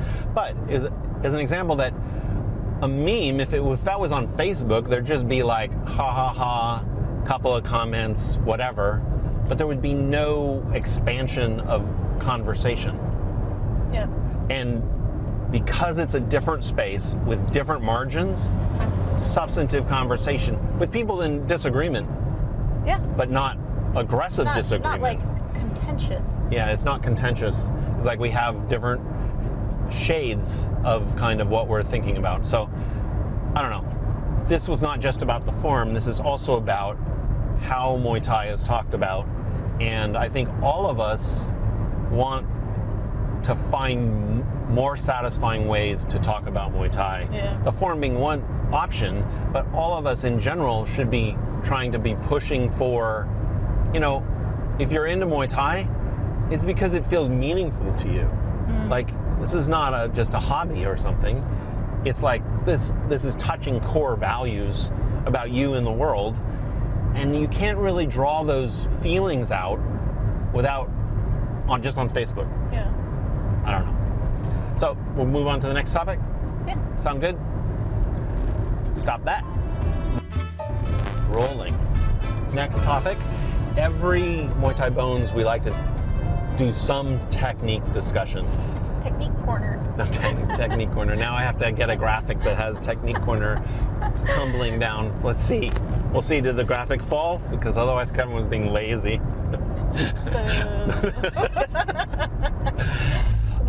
We've come to expect special effects from Sylvie's content. Okay, so this is, maybe we'll talk a little bit about also my role as the scourge of Sylvie, where I'm like constantly coming up with ideas like, hey Sylvie, you should try this in training. I don't really go to Sylvie's training very much. That whole process is something that she and Krunu just kind of dive in. But I'm constantly thinking about Sylvie's training, and I'm always like, Sylvie, you should be trying this thing. A lot of what I'm thinking about is what's something that is maybe uncomfortable. Like, if you threw yourself into this with curiosity, would it kind of like open up different perceptions about yourself? And one of the most difficult things about training is when you train similar things, you develop a mentality, a myth or a story about yourself in terms of particular techniques. Like, if you're like always working on your hook low kick, you start thinking to yourself, I'm good at this, or I'm not good at this, or this is difficult, or when should I do this, or why am I not doing this in sparring when I can do it on the bag? You develop these long mental grooves and stories, right? And so these stories can be detrimental, especially if you're a critically minded person. Like, you tend to produce narratives that are like wah wah around a technique or a training. You don't want to go too deep in those grooves, so I'm constantly throwing in ideas where you're like, this is fresh snow. You've never walked on this snow, so you don't have ideas about it. And so one of the things that I recently suggested to you was jumping on kicks. Do you want to go into actually about the history? Specifically, you said jumping on every kick, single kick, which is different than jumping. Yeah. The idea was for a day. I think I challenged her for a day, but I'm like, jump on every single kick in shadow, on the bag, on pads. Like, don't take a single kick with your foot planted on the ground. And I knew this is like not something that you would want to do. Like, the whole point of it is that this is not something you want to do. Kevin chooses things that he knows I won't want to do. Yes, but your fucking amazing quality is that occasionally you're like, okay, you just go for it. So do you want to talk a little bit about kicking and the history of the kick and like getting the kick right? And I don't kick in fights. Like, maybe give a context about kicks, because maybe somebody in there has similar feelings or histories. Oh, I'm sure. My kick has changed a lot and has not changed a lot. It's amazing. Amazing kick that it can be the same and wildly different all the time. When we first came to Thailand, I remember we were trying to get my kick corrected at Lana, and we were like, hey Wong, can you help correct Sylvie's kick on the bag? But we felt like your kick wasn't Thai. He's like, right? It's fine, because well, we walked him over to the bag and we're like, hey Wong, who was a cool wacky trainer at Lana, we're like, this is Sylvie's kick. Show him the kick, and you like whack the bag a couple times, and he's like, that's fine. Like, what's the problem with that? Your leg is hitting the bag. It's fine. It's like you could hurt somebody with that. Yeah. It's like, yeah, that's a baseball bat. Yeah, that's a hammer. Whereas, like, a year and a half later, we did a session with him, and he showed me elbows to like the most detail, because he loves elbows. He doesn't love kicks. He's like, that's good enough. But my kick has changed in so many different ways, because I'm always trying to add some element or correct some element. So, like, trying to get the golden kick. Karahat's always telling me that my kick is too wide, which it is.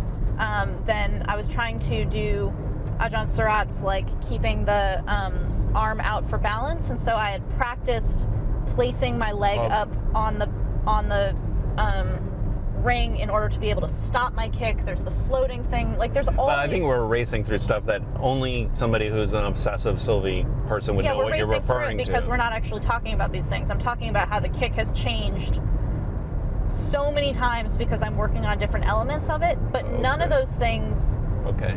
stay to a point where I'm like, now my kick does this Okay, thing. I want to slow down because I want to bring people with us. Okay. Like, from my perspective, a big difficulty with the kick was the idea that there is a kick, like, and you don't have it. Like, we're talking 10 years ago or 8 years ago. Like, one of the more interesting things that happened when you first came to Thailand was Sylvie Charbonneau held for your kick, and she was like, holy fuck, that is so powerful. Do you remember that? Yeah. This was before you were worried about your kick so much. But there was a feeling like, my kick is not the Thai kick. I want my kick to be a certain way. And I think, in a large part, this pressure to have Thai style has a negative effect in like reducing belief in your kick. You don't agree? No, I agree. I think that it's actually constantly trying to define it instead of refine it has been my problem. And that the thing about jumping on the kick, and specifically jumping on every kick, is that the jump is not the kick. Like, Master K, my first trainer, his whole thing is power is in the standing leg. I've known this from day one because that's the first thing he said to me. There's a very cool long video of him teaching you this. Yeah. So people tense up their kicking leg, they distort their kicking leg, it's not loose enough so it won't whip, all of these things, because you're like, well, if I'm punching with my fist, I have to think about my fist. But that's like focusing on the bullet to aim. It doesn't make any sense. Like, it's actually in the trigger finger and all of these different things. So the standing leg is really where the kick comes from. By having to jump on every kick, you are not focusing on your kicking leg because it doesn't do shit to jump. Like, you don't use it to jump at all. Yes. Yeah. So by having to jump on every kick, it's like, hey, Sylvie, how about focus on something that's not, is my kick coming out the golden way? Is it doing what Surat wants me to do? Is it doing what Pinu wants me to do? Is it short enough? Is it long enough? Like, all of these qualities that are in the leg that actually matter the least are forgotten because the jump has nothing to do with that leg. Yes. So it's like how with Sagat, my elbow kept coming out. I was like chicken winging on my punch. Yeah. And so it's like, stop focusing on the arm and twist your left hip kind of thing. Your opposite hip. Your opposite hip. Yeah. It's like, pull that back, basically, and that'll like shoot out kind of thing. So it's like a trick in a way, but it's also the brilliance of making me jump on every kick, is that it's so silly. Like, I am not a jumping fighter. Yet. Because I don't know. We're getting a checkpoint. Yep. Cop.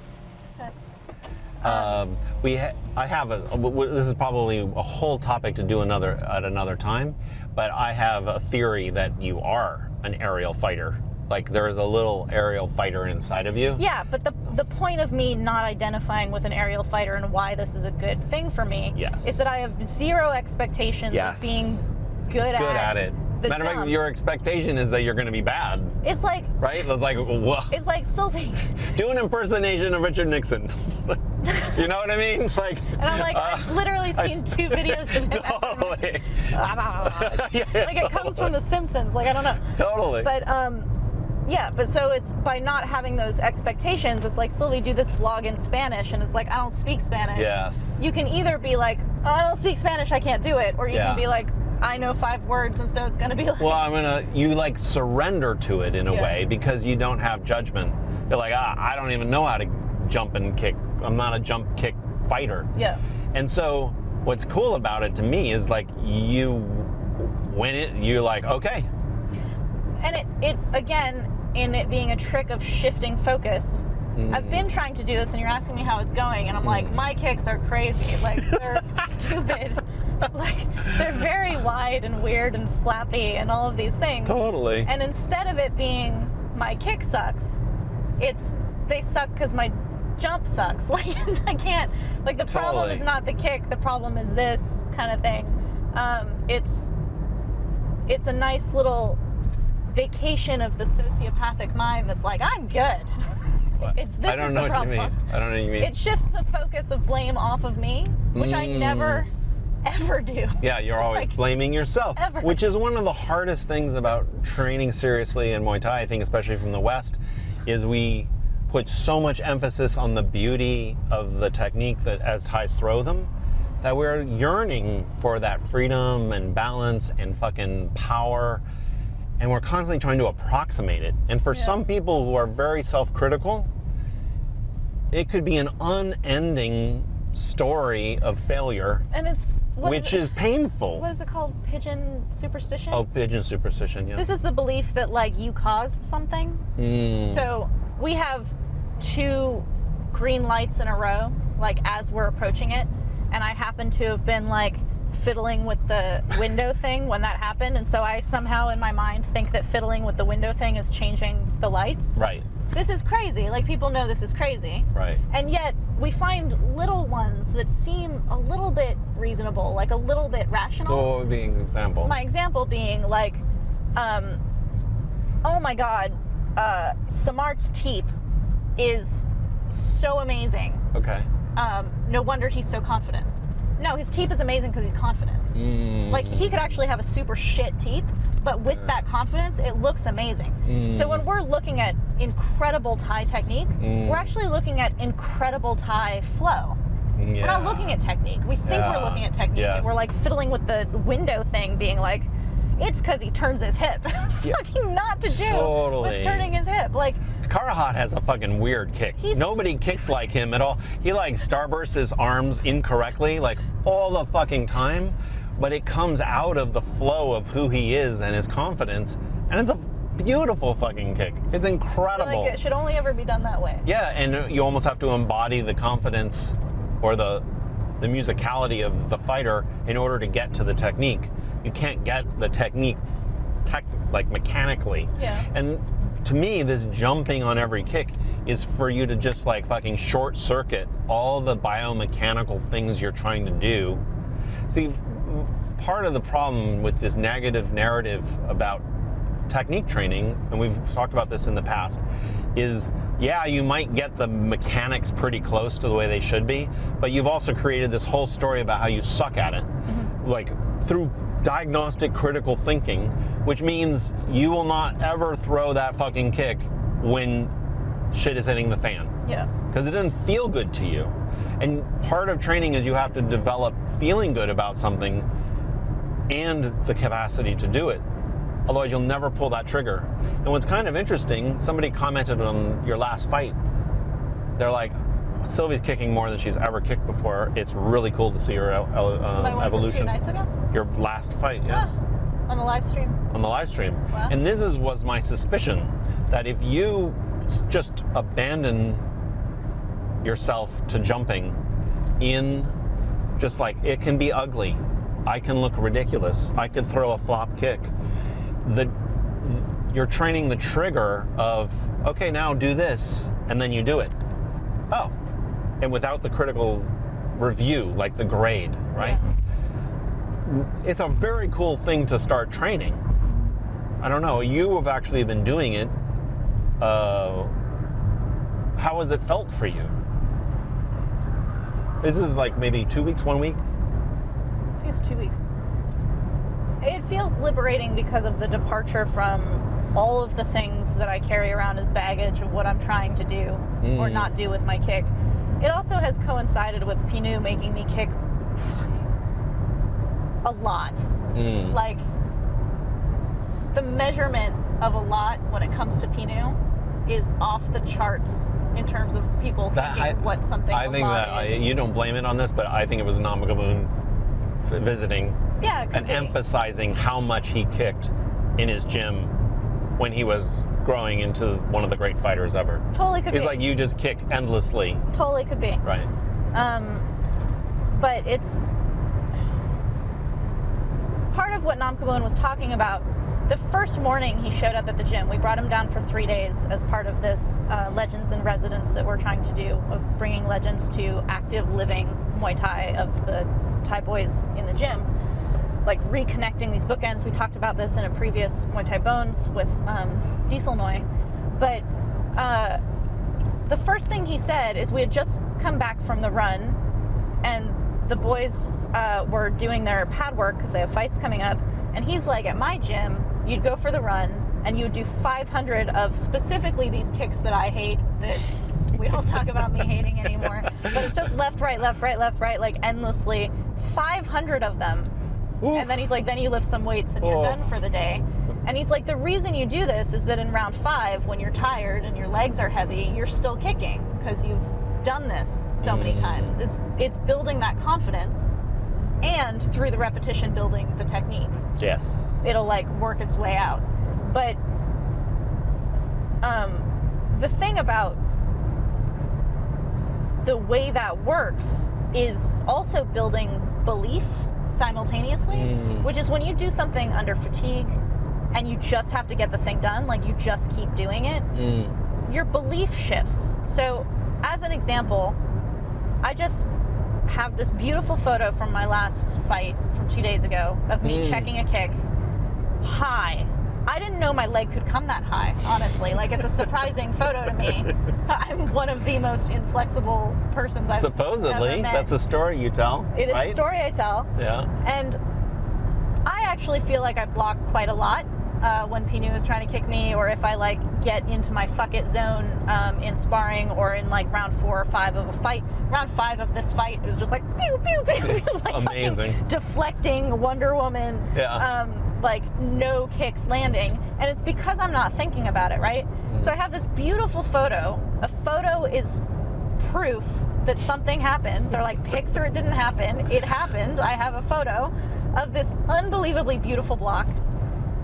So I know I can do it. Right. I guarantee you, in pad work, when Pinu tells me you don't block, because I didn't block that one time just now, yeah, I'm gonna get this like, I don't block, and then I'll stop blocking.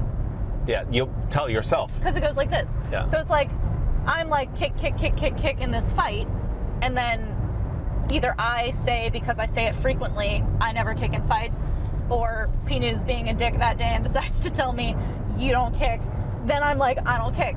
Yes. And it becomes this thing. This is why we're talking about jump on the kick, because you have a story already. Yes. So get off the script kind of thing. Get off the story. Totally. Whereas even if the truth were, I don't block and I don't kick. Yes.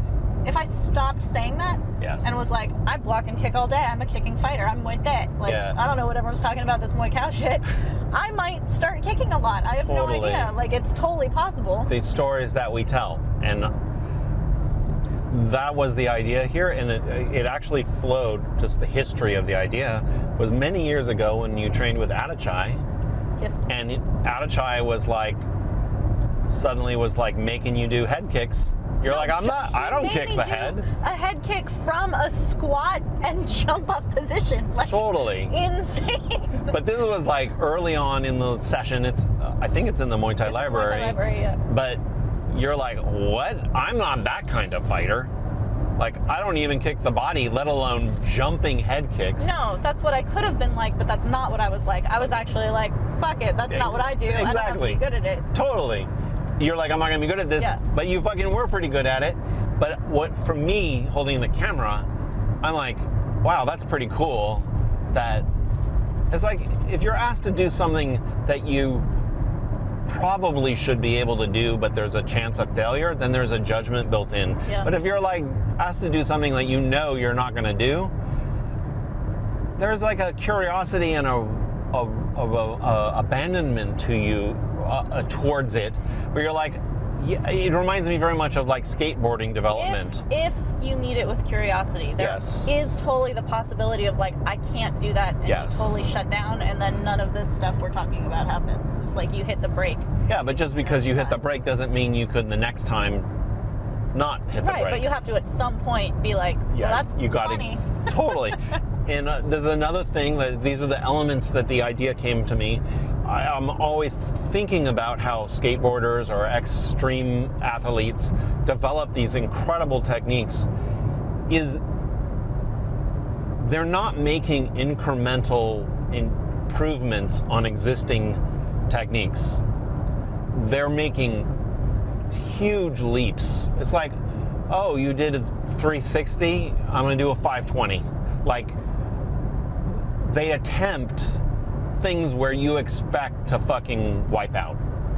That the wipeout is actually a major component of the expansion of what you're capable of. Yeah. And there's something about liberating about this willingness to throw yourself into something that you and everyone else expects you not to be able to nail.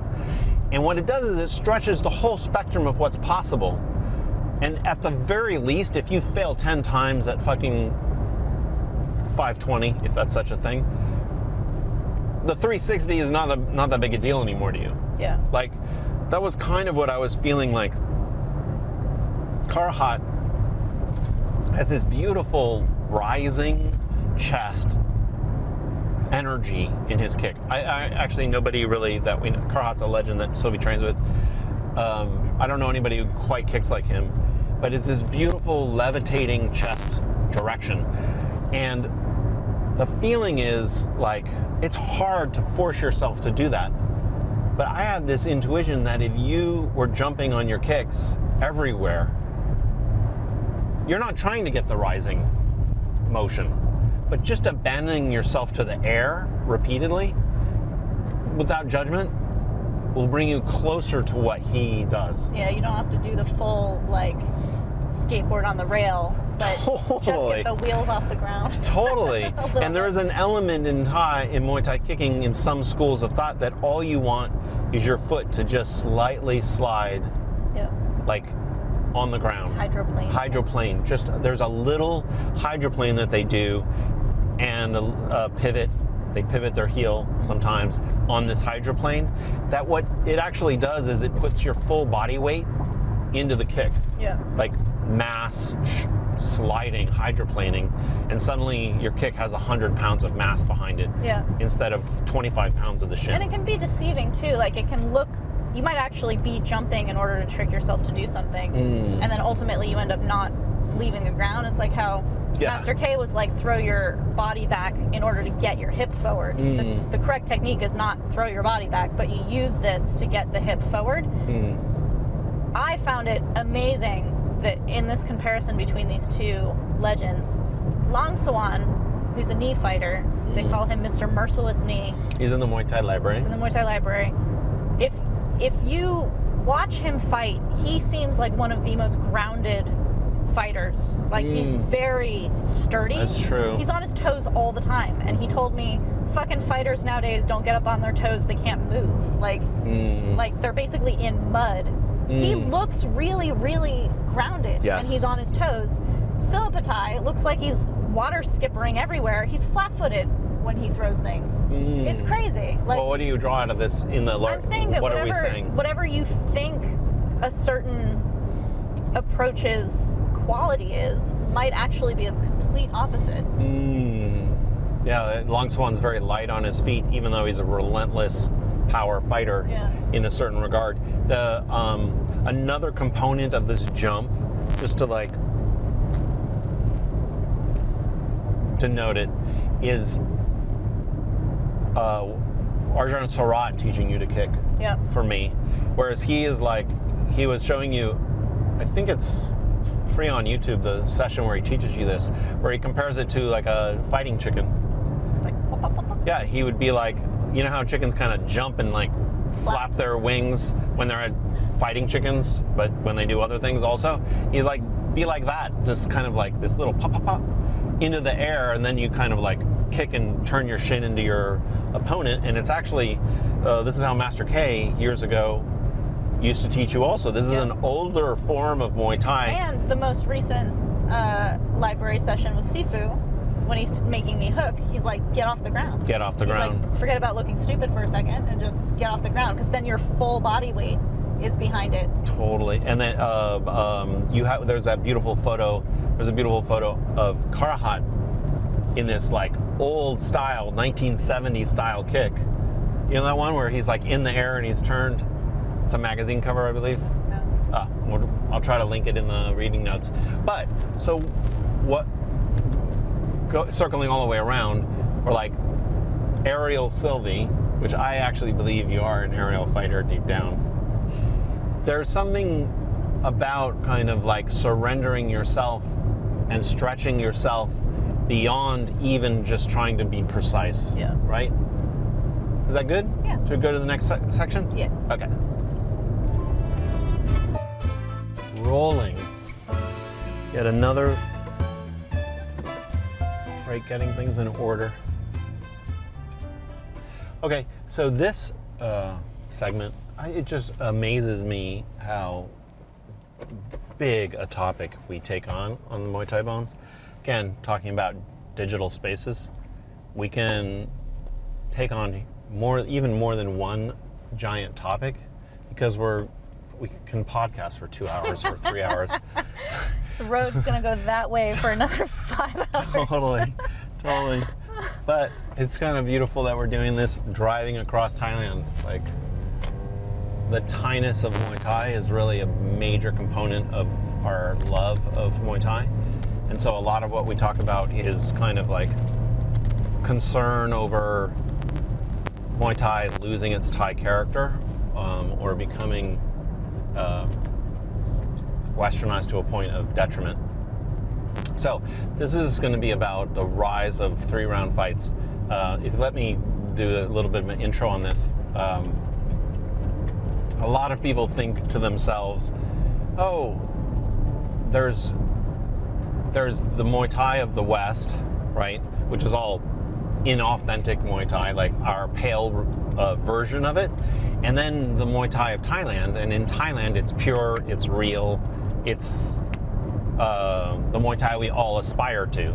Many people don't realize that Muay Thai in Thailand is under great pressure to change, and that in Muay Thai in Thailand, the Muay Thai that we all kind of cherish is, I don't know, radically under transformation. Yeah. And so this is about the rise of 3-round fights, 3-round fight promotions in Thailand, not outside, and about the concern that maybe the fabric of Muay Thai is kind of under pressure and might be lost, right?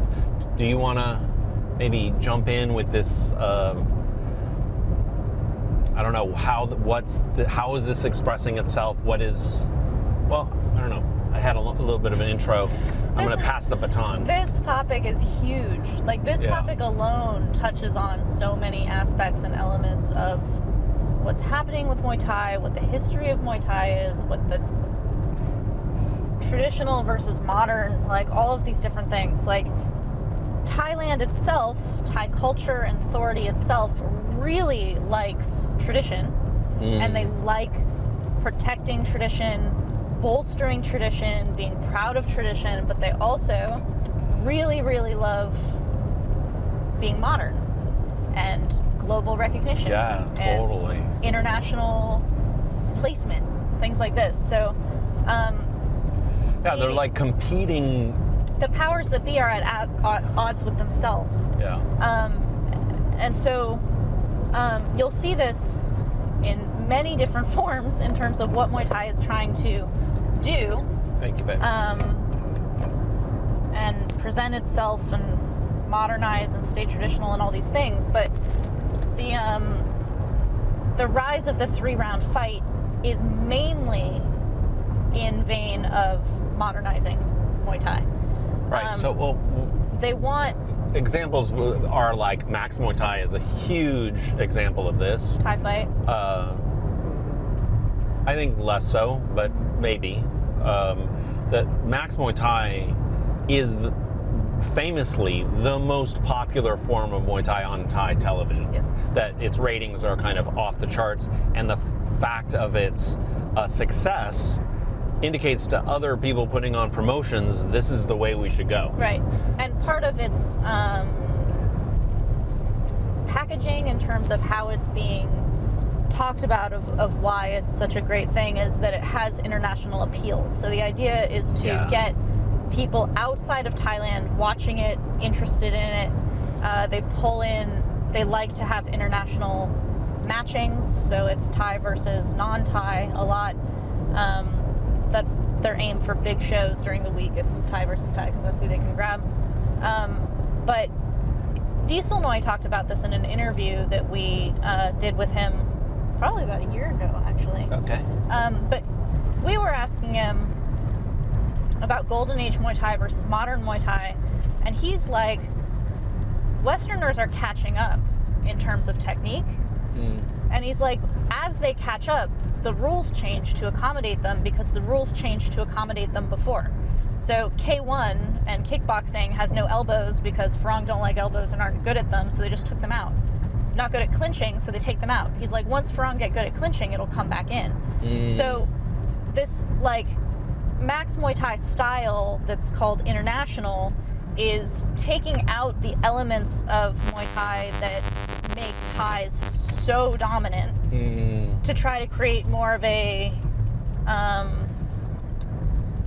equal playing field kind of, so to speak. Yeah. But then it's also packaged as this is better because we've taken out the less dynamic rounds so that it's all action, all forward pressing, all these things that are supposed to be the like best part of Muay Thai. So like it would be like you have a carrot and then you take science and you take all the core aspects of a carrot and then you don't have to eat carrots anymore. Or the center of a cinnamon roll. Cinnamon roll centers. Only cinnamon roll centers.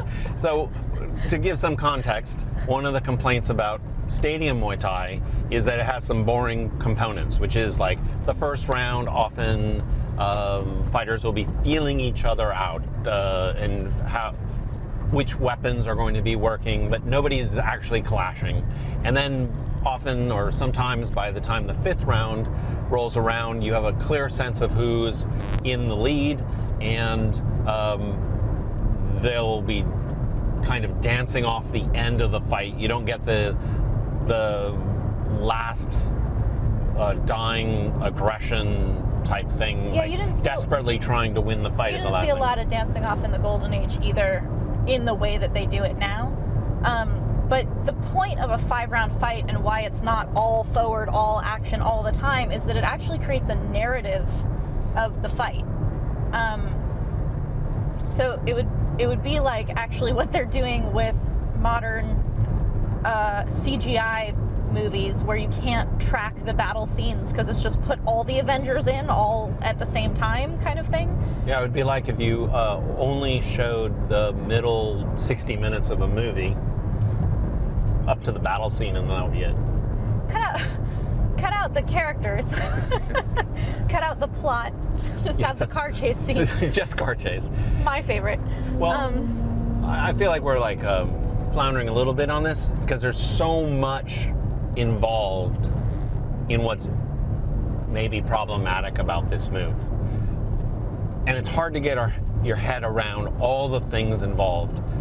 But maybe one of the biggest themes to go forward on is that traditional style Muay Thai had a narrative structure that involved the fight building up, the testing of the opponents, and then winding down. Like you would have an arc of two people fighting for dominance. Yeah. Whereas in the Western conception, largely of what fighting is it's all about points, all about damage. And what's really pleasing is to see the aggression. Yeah. So watching fighters clash, like clash, is satisfying to Westerners because of the emotion that they are reading, they're looking for in what a fight means. Right. But in a 3-round fight that honors forward aggression over technique or strategy or whatever this thing is, you cannot have a lot of Ning in a 3-round fight. Well, you could have no Ning. Like, I mean, I saw a meme in Thai that said, so there's a word for this clash, which is the word that's used for any kind of animal fighting. So like dog fighting, beetle fighting, chicken fighting. It's all chon. Chon is to clash. So like if you're in a car crash, it's chon. When in this meme, it said animals chon, fighters su. Su is to fight. So this is like, there is a difference between a beetle fight and Muay Thai. The point of these clashing, people love chon in Muay Thai.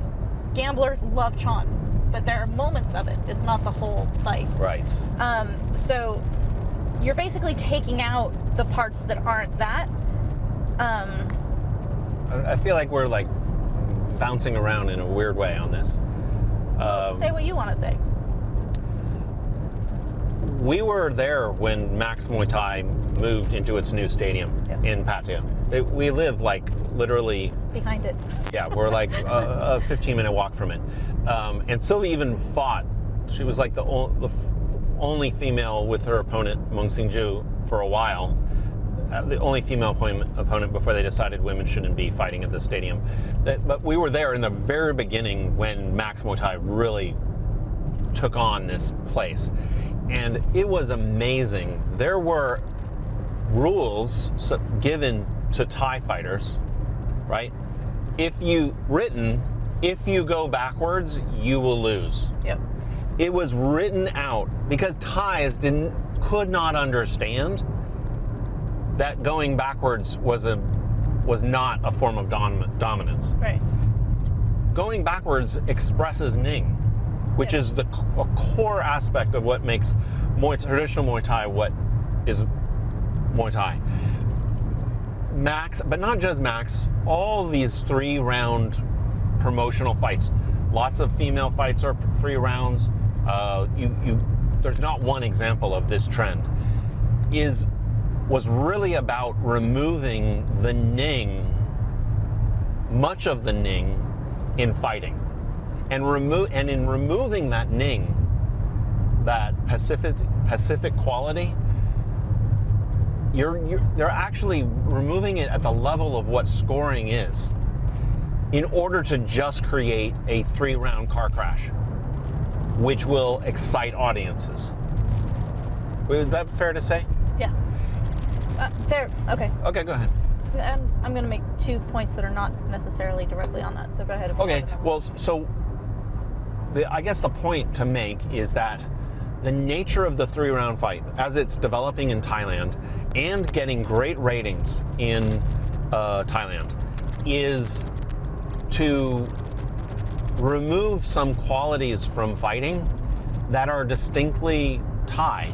And if you missed the very first part of our podcast, are essentially Buddhistic qualities.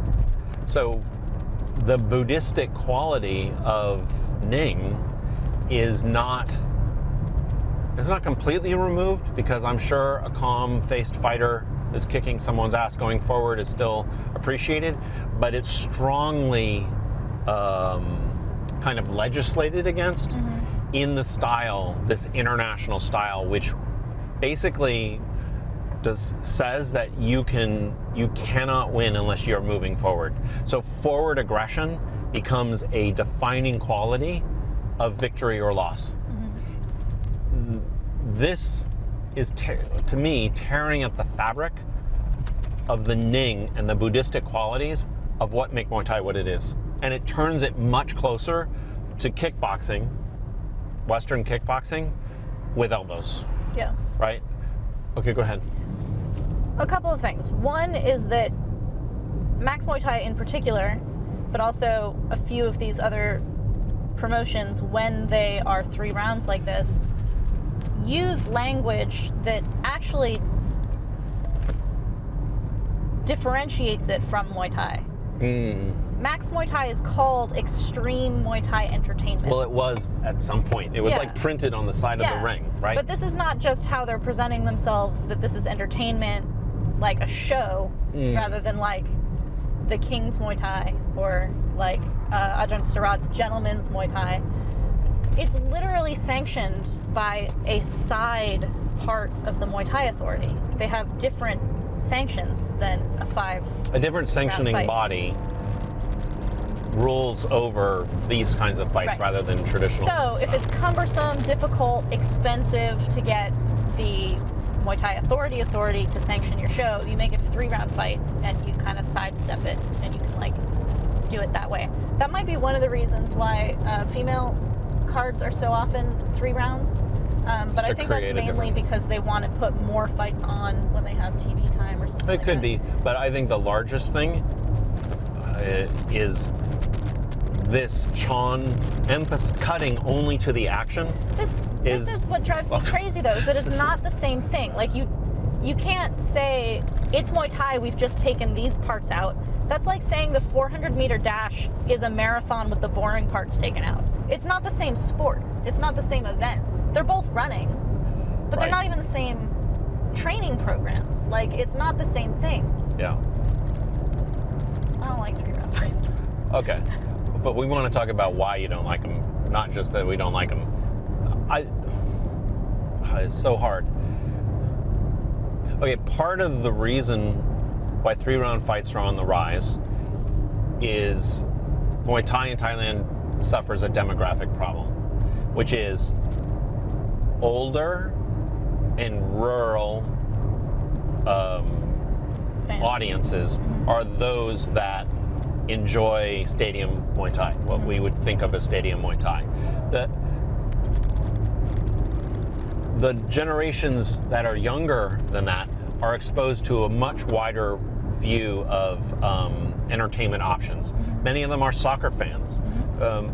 Soccer is a huge sport in terms of Thailand popularity. So part of the move to let's just cut to the action and let's just have Chan aggression is not only let's do things that Westerners do well, but let's move into this more like globalized vision of what fighting is. That the Muay Thai of 3-round promotions is more like the UFC, more like international kickboxing, more like boxing even. That you're really moving towards, you're competing as a sport for eyeballs of younger viewers that have a very wide sense of visual entertainment. Yeah. And so the success of something like Max is that it's appealing to younger demographics of diverse economic strata, right? So in a real sense, the success of it kind of indicates this is a good thing, because you don't want Muay Thai to just kind of become obsolete, just something that gamblers and older people like, who will eventually age out, and then Muay Thai is left with nothing. Right. So there's this powerful and to me painful choice of like, how much are you going to change Muay Thai so that it can survive? Yeah, and will it be this even exist as the same if it's not? Like if you've changed it so much so that it appeals to another market, like growing markets. And it is a business. Yes. And it's competitive. Yes. Which means that it's not necessarily a like, well, that's great because it's keeping people interested in Muay Thai in how different it is. Yes. Because if you take even just the microcosm of Pattaya, which is where Max Muay Thai is located. Yeah. When they built the Max Stadium, it killed the local scene of Muay Thai. Yes. Women used to be able to fight in Pattaya. Yeah. And now there are but there are not many female fights in Pattaya anymore. Well, for a long time there were none until this other new stadium developed. But for a long time there were none. Yeah, and for many years. Yeah, but Pinu, who grew up in Pattaya, he knows Muay Thai in Pattaya for sure. Yeah.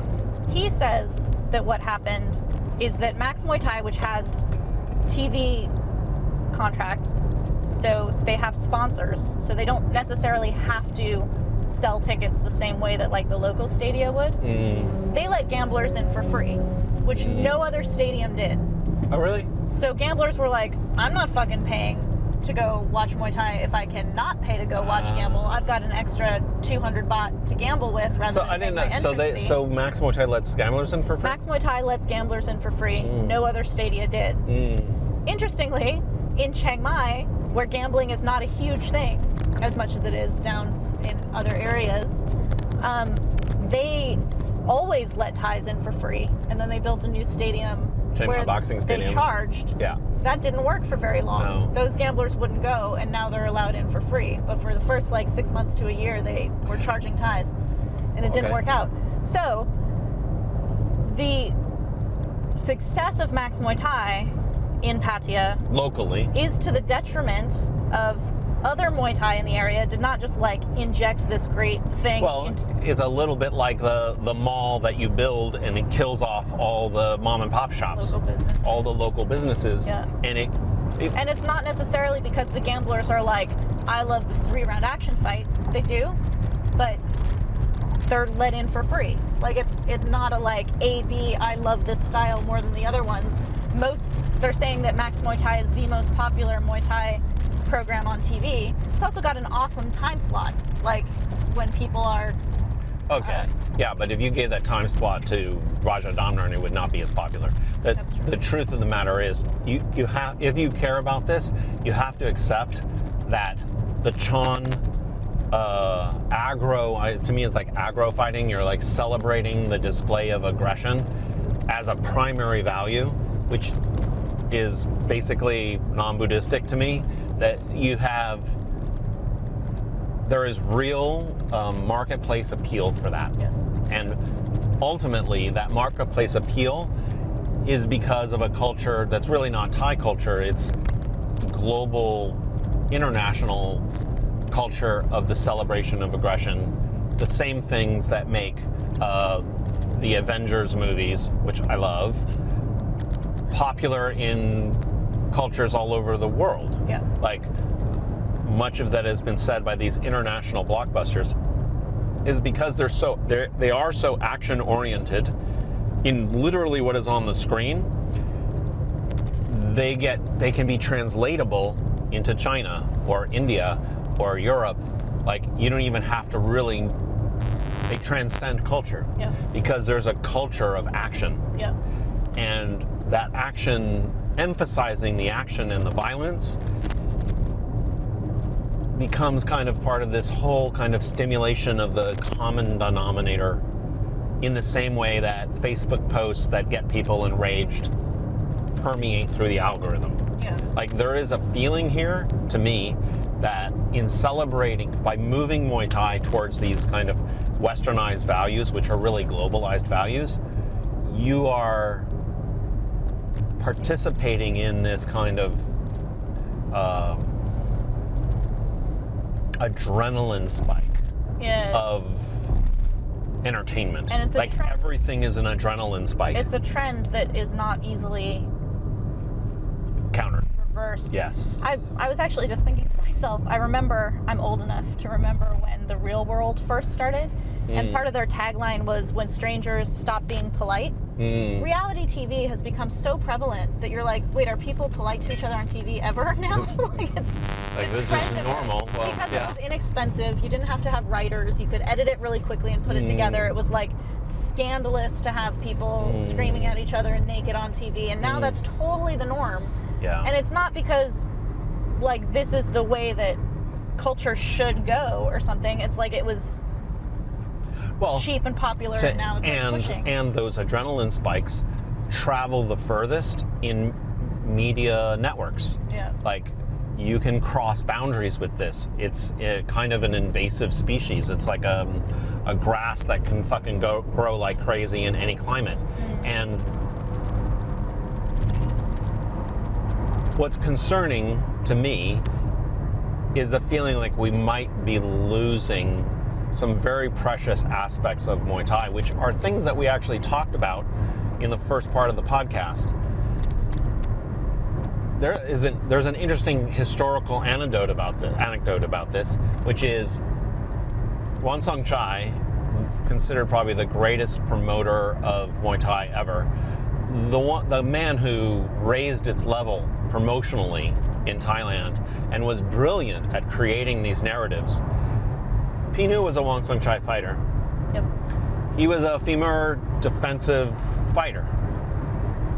He was told he can't fight that way anymore. Change your style. Change your style.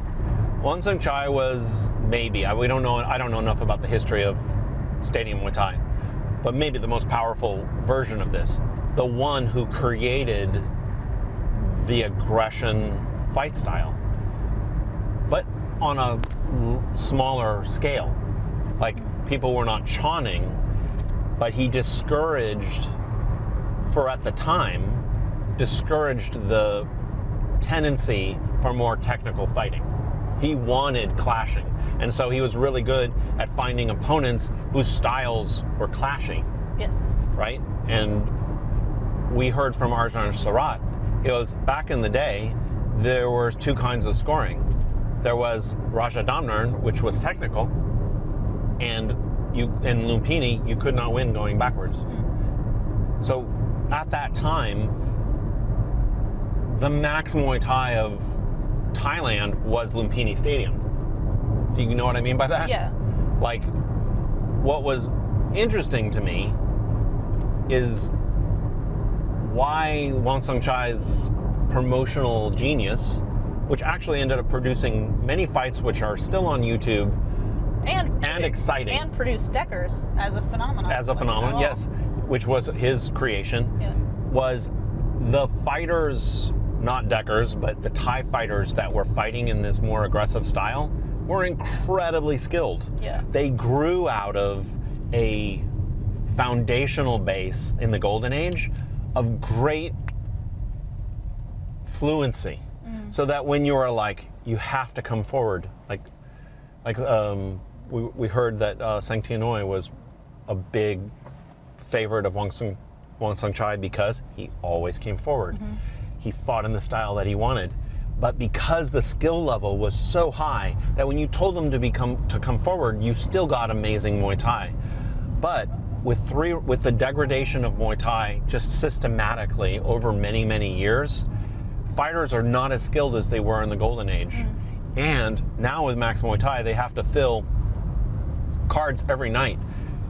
It used to only be on weekends, and now it's every night. Every night. But like having to fill those slots. So basically, young fighters are learning, just be aggressive.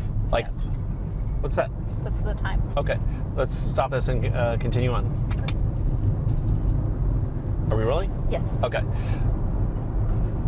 And rolling on time. So the worry is that what Wang Sung Chai started brilliantly and actually created international appeal, if you push that ethic too far in the whole like capitalistic vision of let's just get aggression, let's cut to the chase scene, let's only have clashing, and you do that among a talent pool which is reduced, there's far fewer Thai fighters trying to become Muay Thai fighters, like young kids, you'll end up producing a shadow of what Muay Thai was. Excuse me. No? Do you have a thought on this? No, I agree with you. It's a combination of changes in Muay Thai that are already happening with the degradation of skill in general, popularity going down, purses going down, the way gyms are run is going down, the way Muay Thai is taught is going down. Like, all of these things have been reiterated by different Thais that we've talked to about how Muay Thai is changing. But then when you also push a change, when it's already going in a certain direction, it's like the river's starting to go this way, and then you like dig a pit. Yeah, and make the river really go this way. I don't know. It's like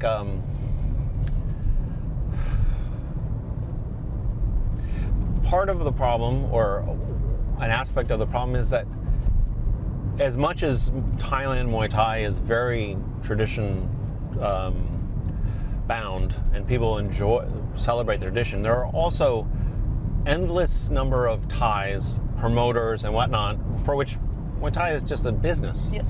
And it's like, if you can make money doing this thing, by all means. There's there's not one Thai concept of what Muay Thai should be. Yeah. And there have been financial, promotional motivations behind all the changes of Muay Thai. It's like you're not going to make a change in Muay Thai without there being somebody can make money off of it. Yeah. It's just the fact of the matter. So we're not even saying that this is against Thais or Thailand. Like, these are forces that are happening, and that I guess as I'm trapped behind this truck, as this is happening, because we're Westerners, we're like extra attuned to the things that might get lost. Yeah. Like, and I guess what my thing is like, okay, market forces are pushing Muay Thai in this direction. At the very least, let's think about what might get lost. Like, and the things that might get lost are things that will not come back. Yeah. It's a little bit of like an ecological concept of like, you're cutting down the rainforest to graze cows. Okay, I understand market forces involved mean that you have to cut down the rainforest to herd cows. At least keep track of what you're cutting down. Because once the fucking rainforest is gone, there's not going to be another one. Like, you might be cutting down the cure for cancer. Like, you might be cutting down what the hell's in that rainforest that you're losing. And I feel like there's a feeling like, for me, like, oh, we're just getting rid of that old Muay Thai, the boring Muay Thai. And I'm like, we might be losing something that's really precious. Yeah. And in the same way that Samart likes to say that gambling has ruined Muay Thai because it's the pressure from gamblers, like the pressure to influence how refereeing is done, how judging is done. It's like the influence pressure. Yeah.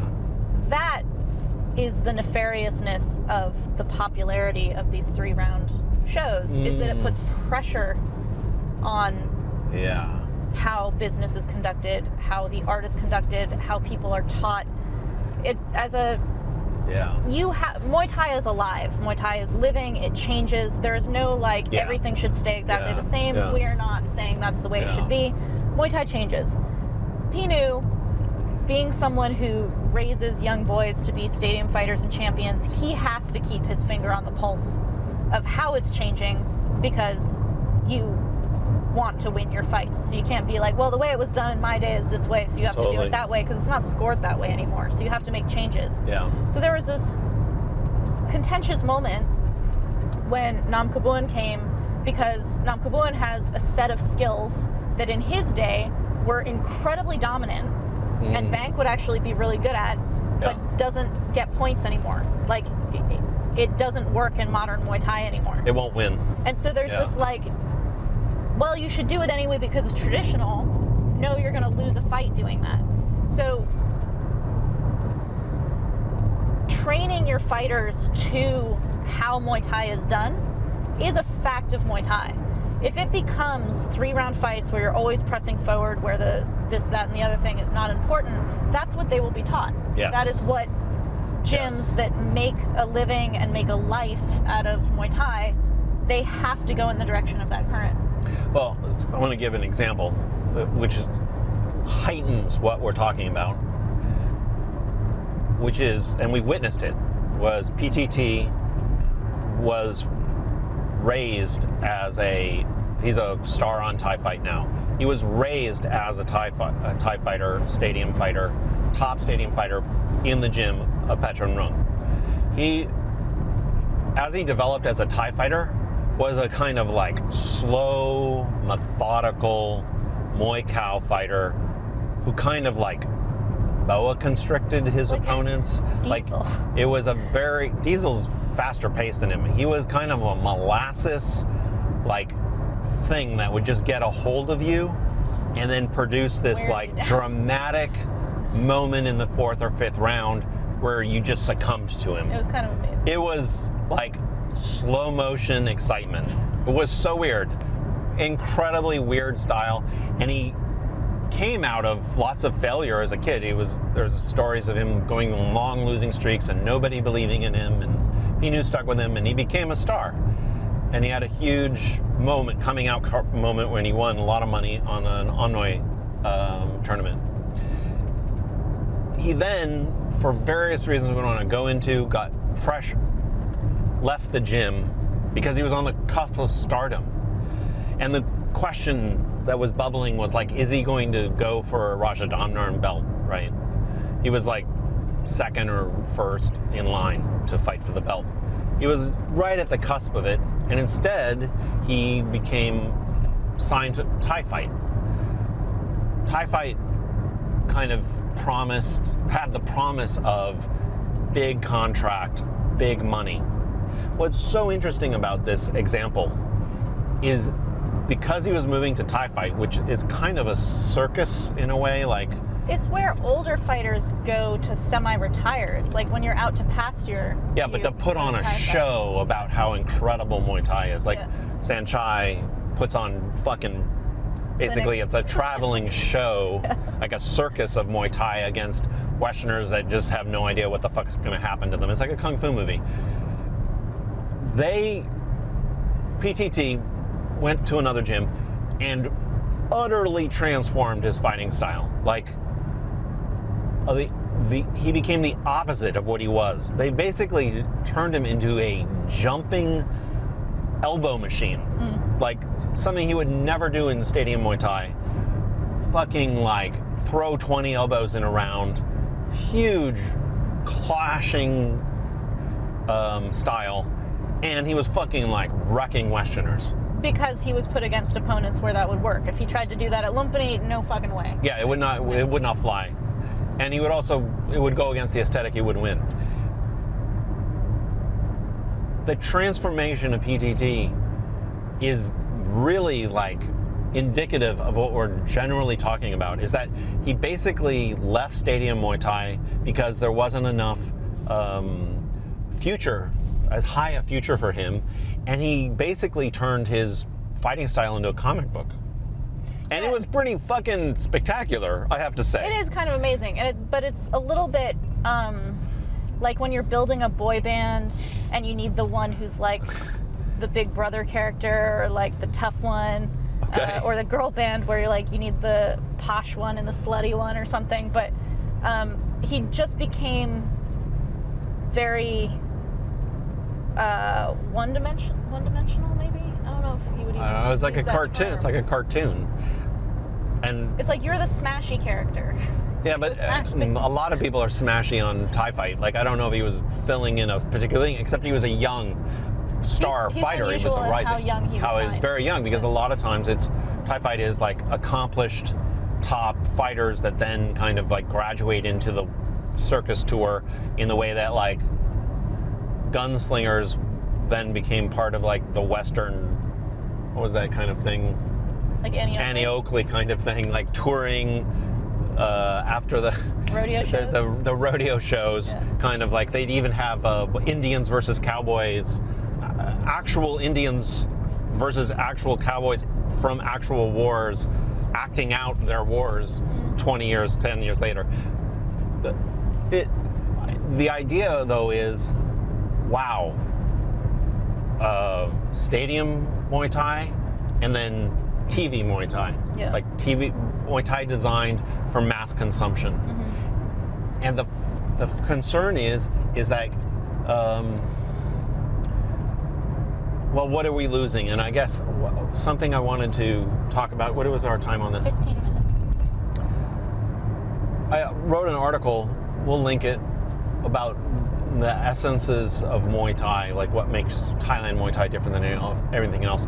And a big part of this is, I think, the way you referred to this narrative scoring. I think what's at stake is really a different conception of time. That Western conceptions of time, mechanical conceptions of time, see time as industrial, see time as a flat line in which things that occur in the beginning of a stretch of time and the things that occur at the end are of equal value. It has no shape, it's perfectly flat. And so what you end up doing, like on a Western concept of time in a fight, is you add up mathematical points, like how many times did the strike land, significant strikes. How many bottle caps did you screw on your assembly line? Totally, because if you add up all the caps, then you're like, I can calculate profit, rate of caps, profit, how much do I pay my worker? And so you get a kind of linear concept of time in which it's an abstract concept and it's numerical. So that's why when you get some things like, for instance, the IFMA version of Muay Thai, you get things like transparent scoring, numerical scoring, first round, second round, third round. They use 3-round fights. You want to create a kind of mathematical concept of what's happening in a fight. And so if you land a certain number of blows, you get a numerical credit for that. And I think that what is in the traditional concept of Muay Thai, you have a different concept of time. And I call this a kind of agrarian concept of time. An agrarian concept of time is not linear, infinitely divisible time by numbers, but a concept of seasons, where spring, summer, fall, winter, or rainy season, dry season, that the patterns and rhythms of life is circular. And in a circularity, there's narrative. Like this happens, then that happens, then this happens, and that happens. And you have a mythic concept of time. And that this mythic concept of time is woven into the very fabric of Muay Thai scoring aesthetics, of narrative. And that in performing traditional Muay Thai narrative, you are performing an old concept of time that is old world and is agrarian, really. And I think people are like, oh, what's the big deal? Let's just do aggression and damage points. I'm like, you are losing touch with an entirely different concept of time. And my thought is, this other concept of time might become very valuable to us as our, oh, thank you, I always get this wrong. As our culture becomes more and more sterilized, more and more mathematical, more and more linear, and we kind of lose the nutritional experiences of narrative time, agricultural time, cyclical time, might become very meaningful to us. It might be something that we need in our lives. Yeah, if you have a desk job, you know what industrial time feels like. Totally. Every day is the same. Every hour is the same. Everything is the same. And if you watch enough Max Muay Thai fights or enough whatever highlights, we talk about how Muay Thai is kind of shared social media wise, how many knockouts can you see? It's the same thing every time. Like knockout highlight, knockout highlight, knockout highlight. And I'm like, what narrative Muay Thai is offering is the same thing as like character development in movies. Yeah. Like the development of arc is like maybe some of the most precious things we have in culture. And having complex characters, not just the black hat, white hat, but like people are complex, and so it's like, oh my god, am I actually sympathizing with the villain of this? And also there's some serious ethical issues going on with the protagonist.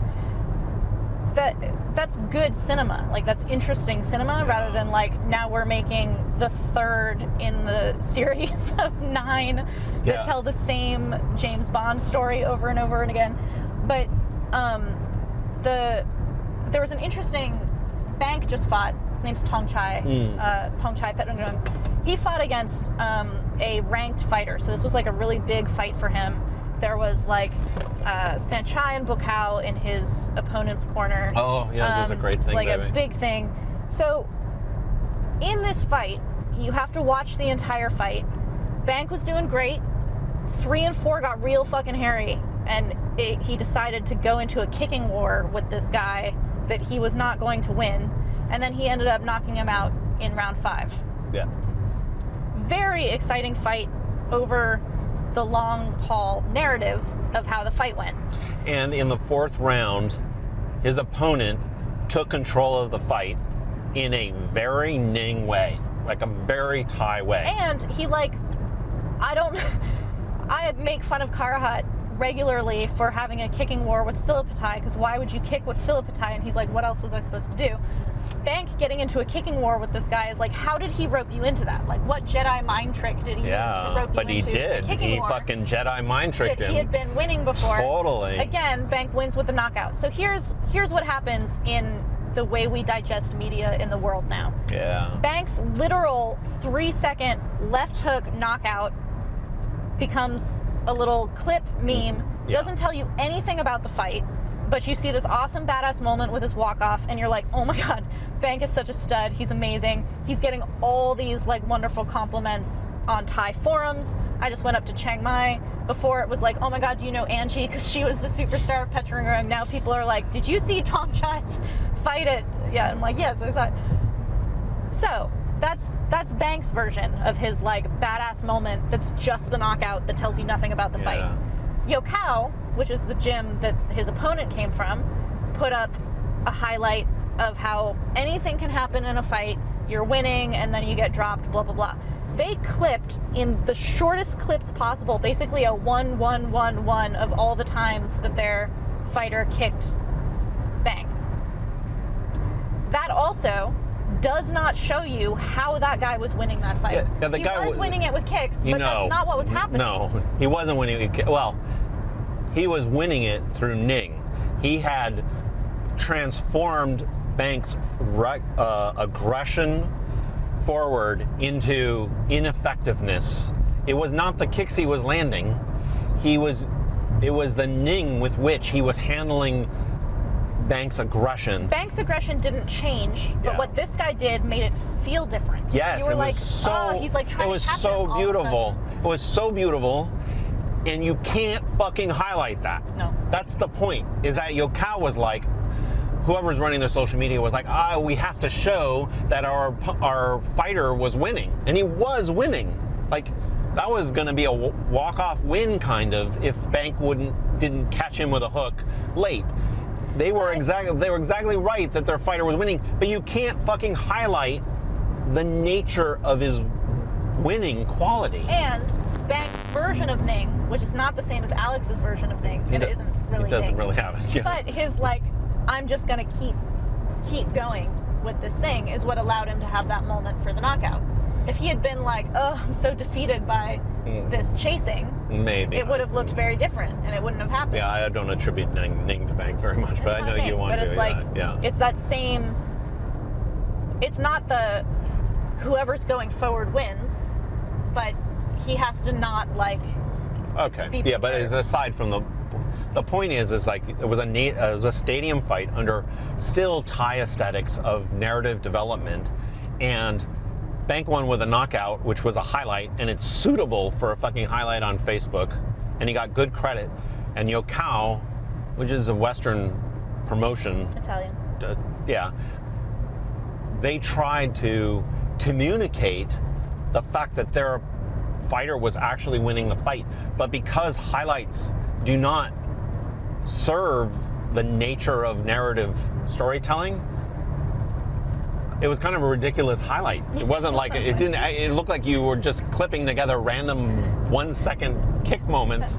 Like it was like, but in a way they had no choice in the matter, because how can you tell? You can't tell it in a couple of kicks. You'd have to watch the fight really, or become masterful video editor, like with facial expressions or something. And it's like, it really, what the danger of what's happening is the richness and meaningfulness of what fighting can convey is in danger of being lost. Yeah. And it might very well be that globalization, the internationalization of culture and media networking, this is just a market force, and Muay Thai might not survive it. Yeah. Like, it might be that what we think of what is valuable about Muay Thai just doesn't even exist 10 years from now. Yeah. There is really that kind of pressure. Admittedly, Muay Thai has gone through many transformations in its modern era. Like, there was great pressure from boxing, Western boxing. Western boxing transformed Muay Thai throughout the 50s, 60s, 70s. Like, it's not the first time there's been a market pressure on Muay Thai, but there is a feeling, like, at least from us, like the fabric of Muay Thai is being threatened in this, like, 3-round chawning thing that is successful to new demographics. Yeah. I don't know. Are you worried? I'm actually quite worried about this. I almost feel like the Amazon forest is going to be cut down. Let's just make sure we preserve some fucking elements of it. Like, it's kind of like, let's get a seed bank going, which is kind of what the Muay Thai library is like a seed bank, because none of these techniques and none of this knowledge is going to survive. Do you have that same feeling, or you're like, are you optimistic? I'm optimistic to a degree, because there are powers that be in high-ranking positions, and political, that will not budge, and they are very well. They're the ones that are like stubborn. no MMA in Thailand. Yeah, Like, literally they're outlawed. also the ones who are like no women in Lumpinee. Yeah, it is true too. Like, it is true too. It's not necessarily for my benefit Yeah.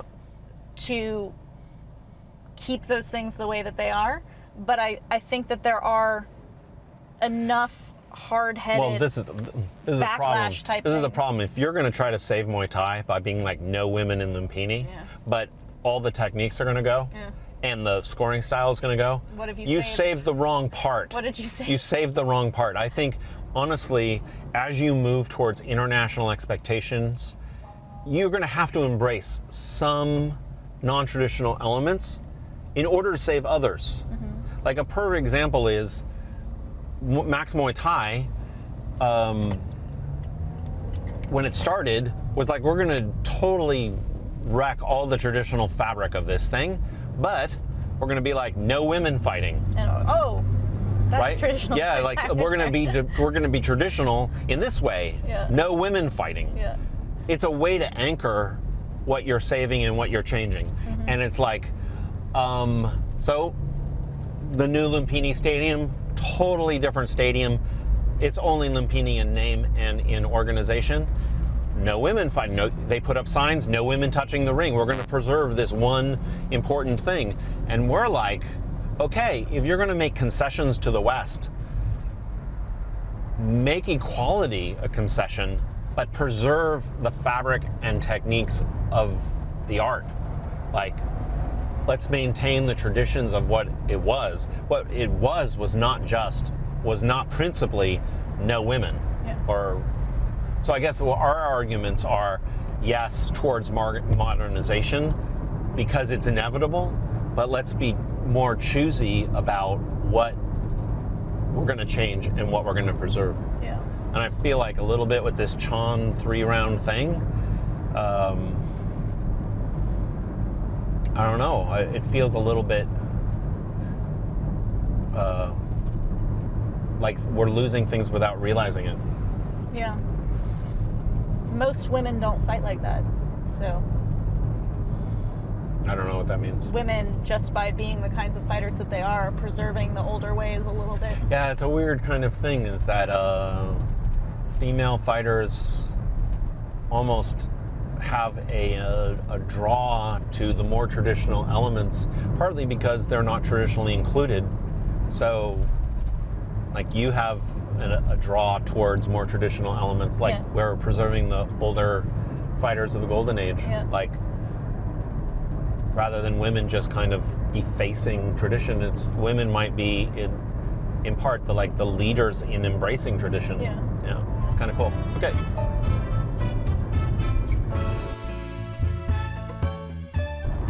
Okay, rolling. Next segment, Muay Thai Bones. Switching it up.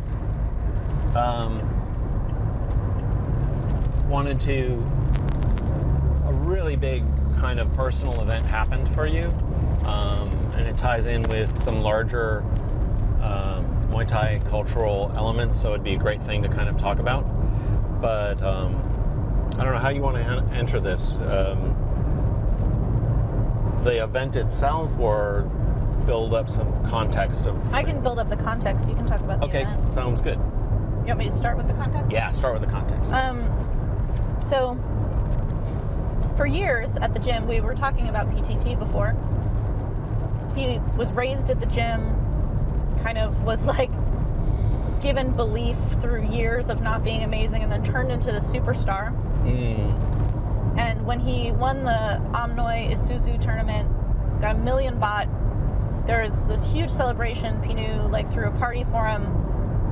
Big thing. He put up these like giant poster banners around the ring to super celebrate PTT as this like star of the gym. They're like huge canvas drapes of like a billboard almost that hung over the ropes, right? Yeah. So the first one was his Isuzu win, and then there's a long one that was when he won the King's Cup, which was the last year that the last king, before he passed away. Or maybe it was right after he passed away. Big significant thing to win the King's Cup, or any kind of King's Cup. So those are huge achievements for the gym.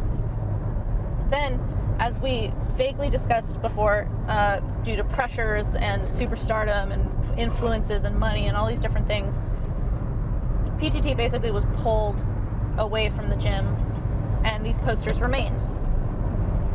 And they were there for years while PTT wasn't.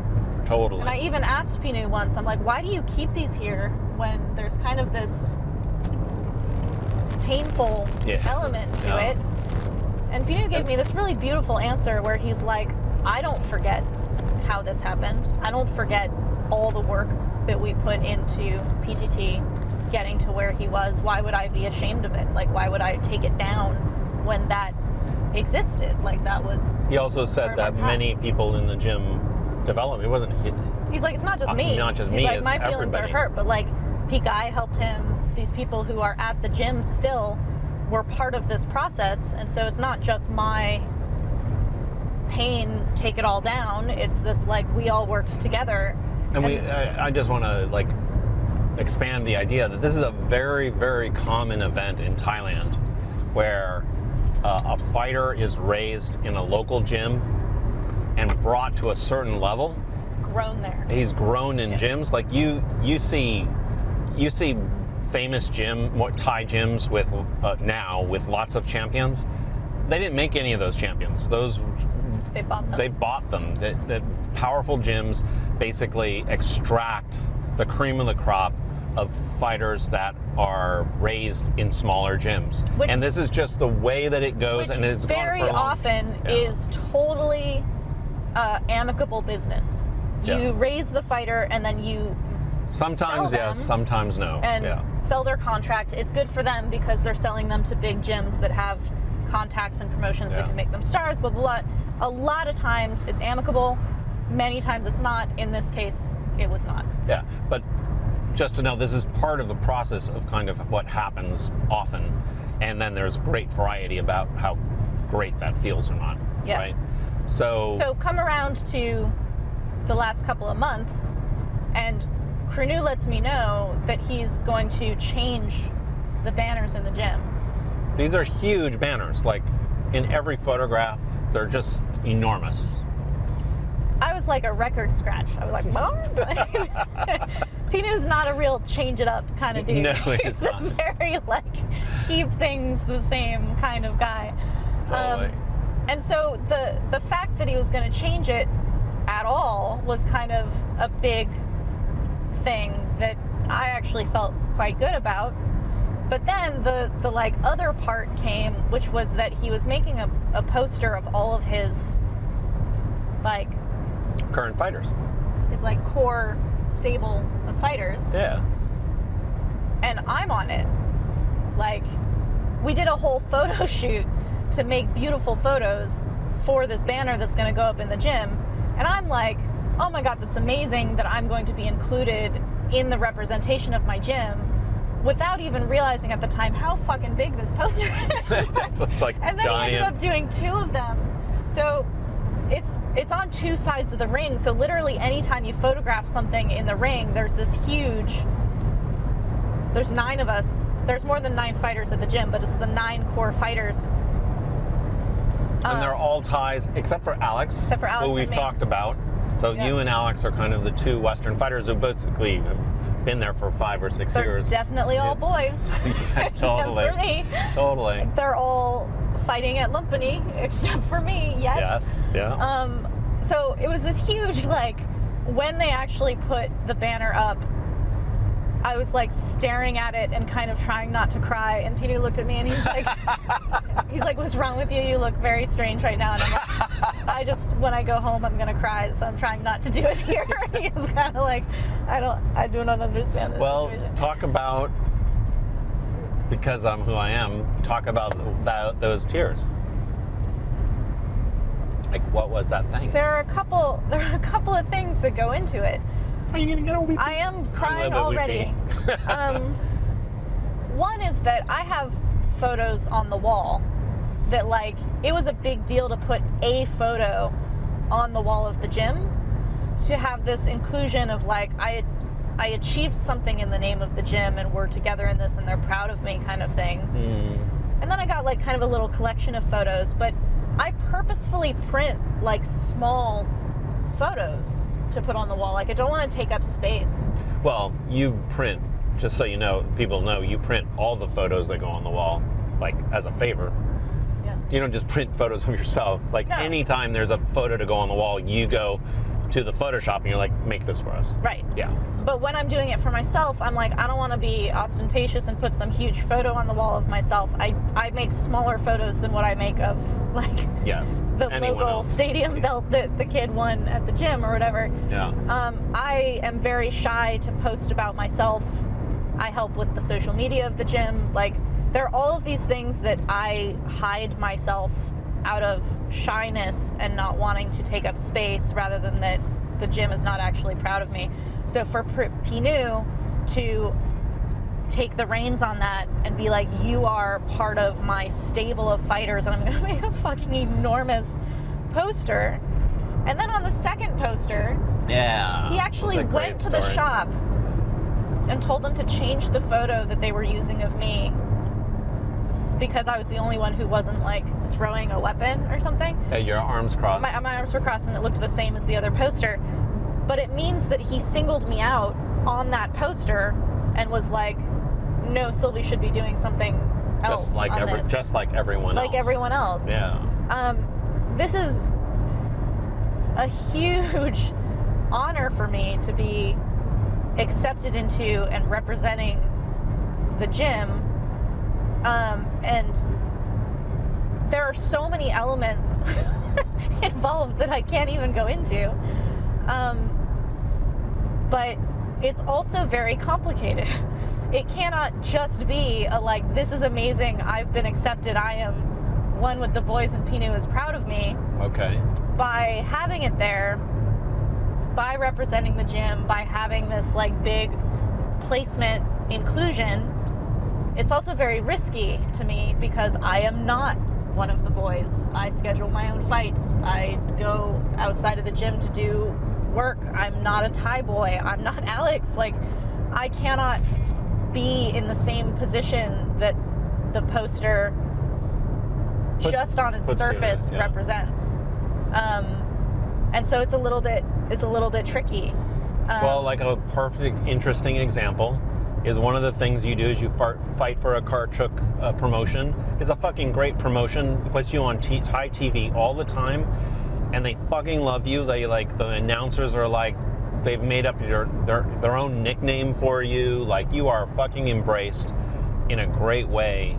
In a, like, Petchrungruang is a masculine, old school way of fighting that women before you started fighting there had not really fought before, and you helped change Muay Thai. But one of the things that happened in our development of booking this was the guy who runs the thing gave you his gym name. So when you fight on that fucking the reason this happens is because I go without my gym. If I went with my gym the way that everyone does, there would be an authority figure that someone had to bow to that's like, they're filling out my paperwork for me, they're doing this thing. Because I go alone. Yeah, but you wouldn't even be on the card if that would have been the case. Yes, but because I go alone, there's tons of stuff that happens that would not happen Yeah. if I went with my gym. But you have a flexibility of not being represented, because when you're represented, you have people who are constantly speaking for you, but also like demanding certain things be a certain way.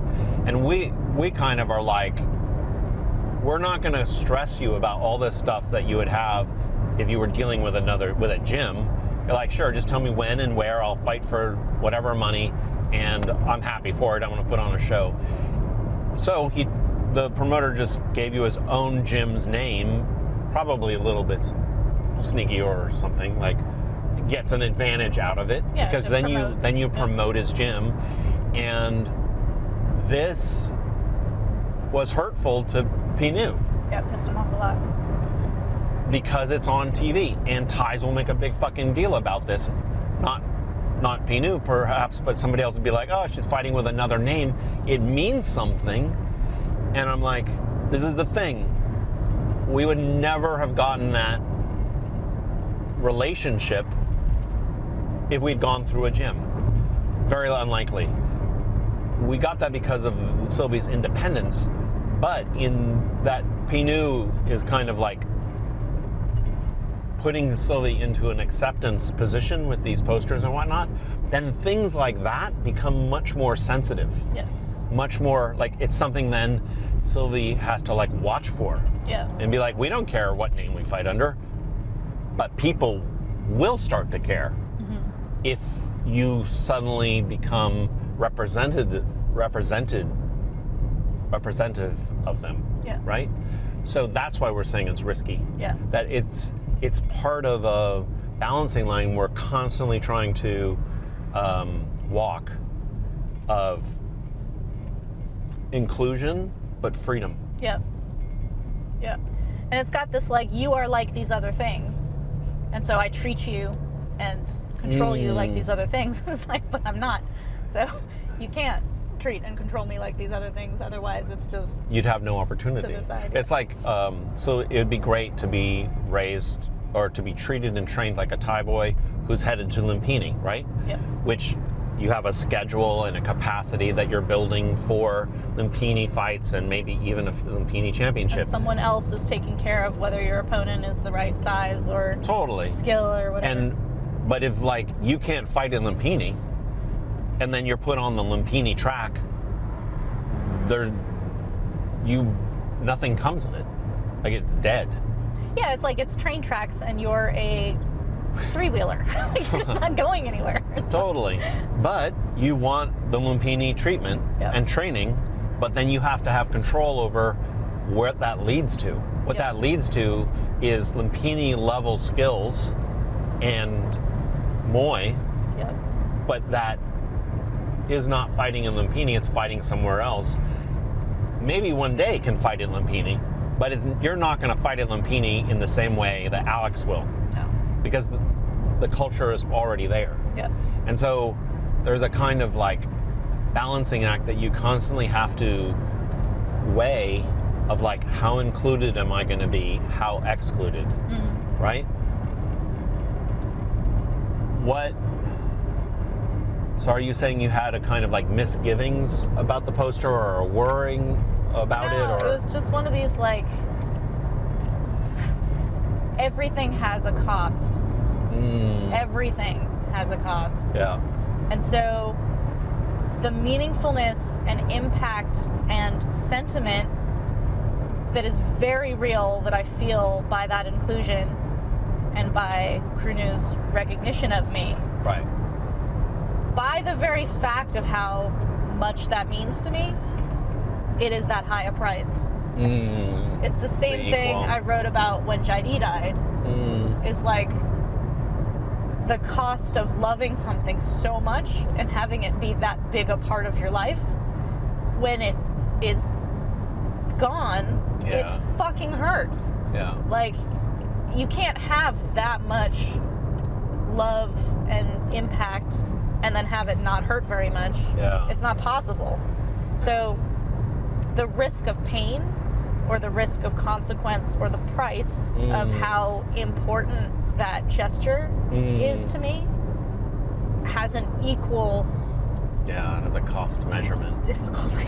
And to expand it into a larger concept that not everybody will appreciate, but people who spent time in Thailand will appreciate it. Are we going straight, baby? Yes. Okay. Is that when you are Farang in Thailand, there is a powerful sense in which you are excluded from Thais and Thainess. Even if you're said to include and they include you in everything, there is a sense that you're just foreign, like you're not one of us.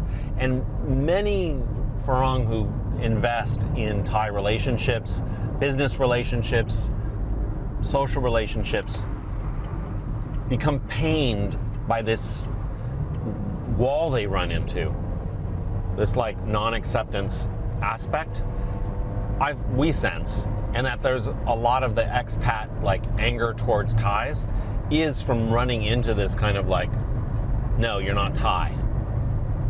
And so the acceptance in the gym by Pinu, who's a pretty special person, comes in the larger context of Thais are not accepting of Westerners in an inclusive way, almost culturally. Do you agree with that? Yeah. Or do you know what I'm kind of pointing towards I know here? what you're saying. I don't know if it's been fully expressed, but it's like, well, get in there, baby. no matter how integrated in every aspect of your life, you're like, you have a Thai wife and half Thai kids, or like her Thai kids, and like you live in Assam and eat Assam food, speak Assam, all this stuff. Like, you are fucking in there. You will never be Thai. Like, there's this like, it's like a very thin layer, so much that it's like laminated, that you just will never get quite in there. Which, I don't know that it's that different in other cultures, but we're really sensitive to it. Yeah. And it doesn't feel awesome, because you're like, I totally thought I was like in, or whatever. I have many instances in which Thai people have said to me, you're Thai already, and it's like this kind of compliment of like, oh, well, you're like us, you have similar values and all this stuff, blah, blah, blah. And then there will totally be a moment that's like, well, but you're not Thai. So it's like, it's this like inside outside thing.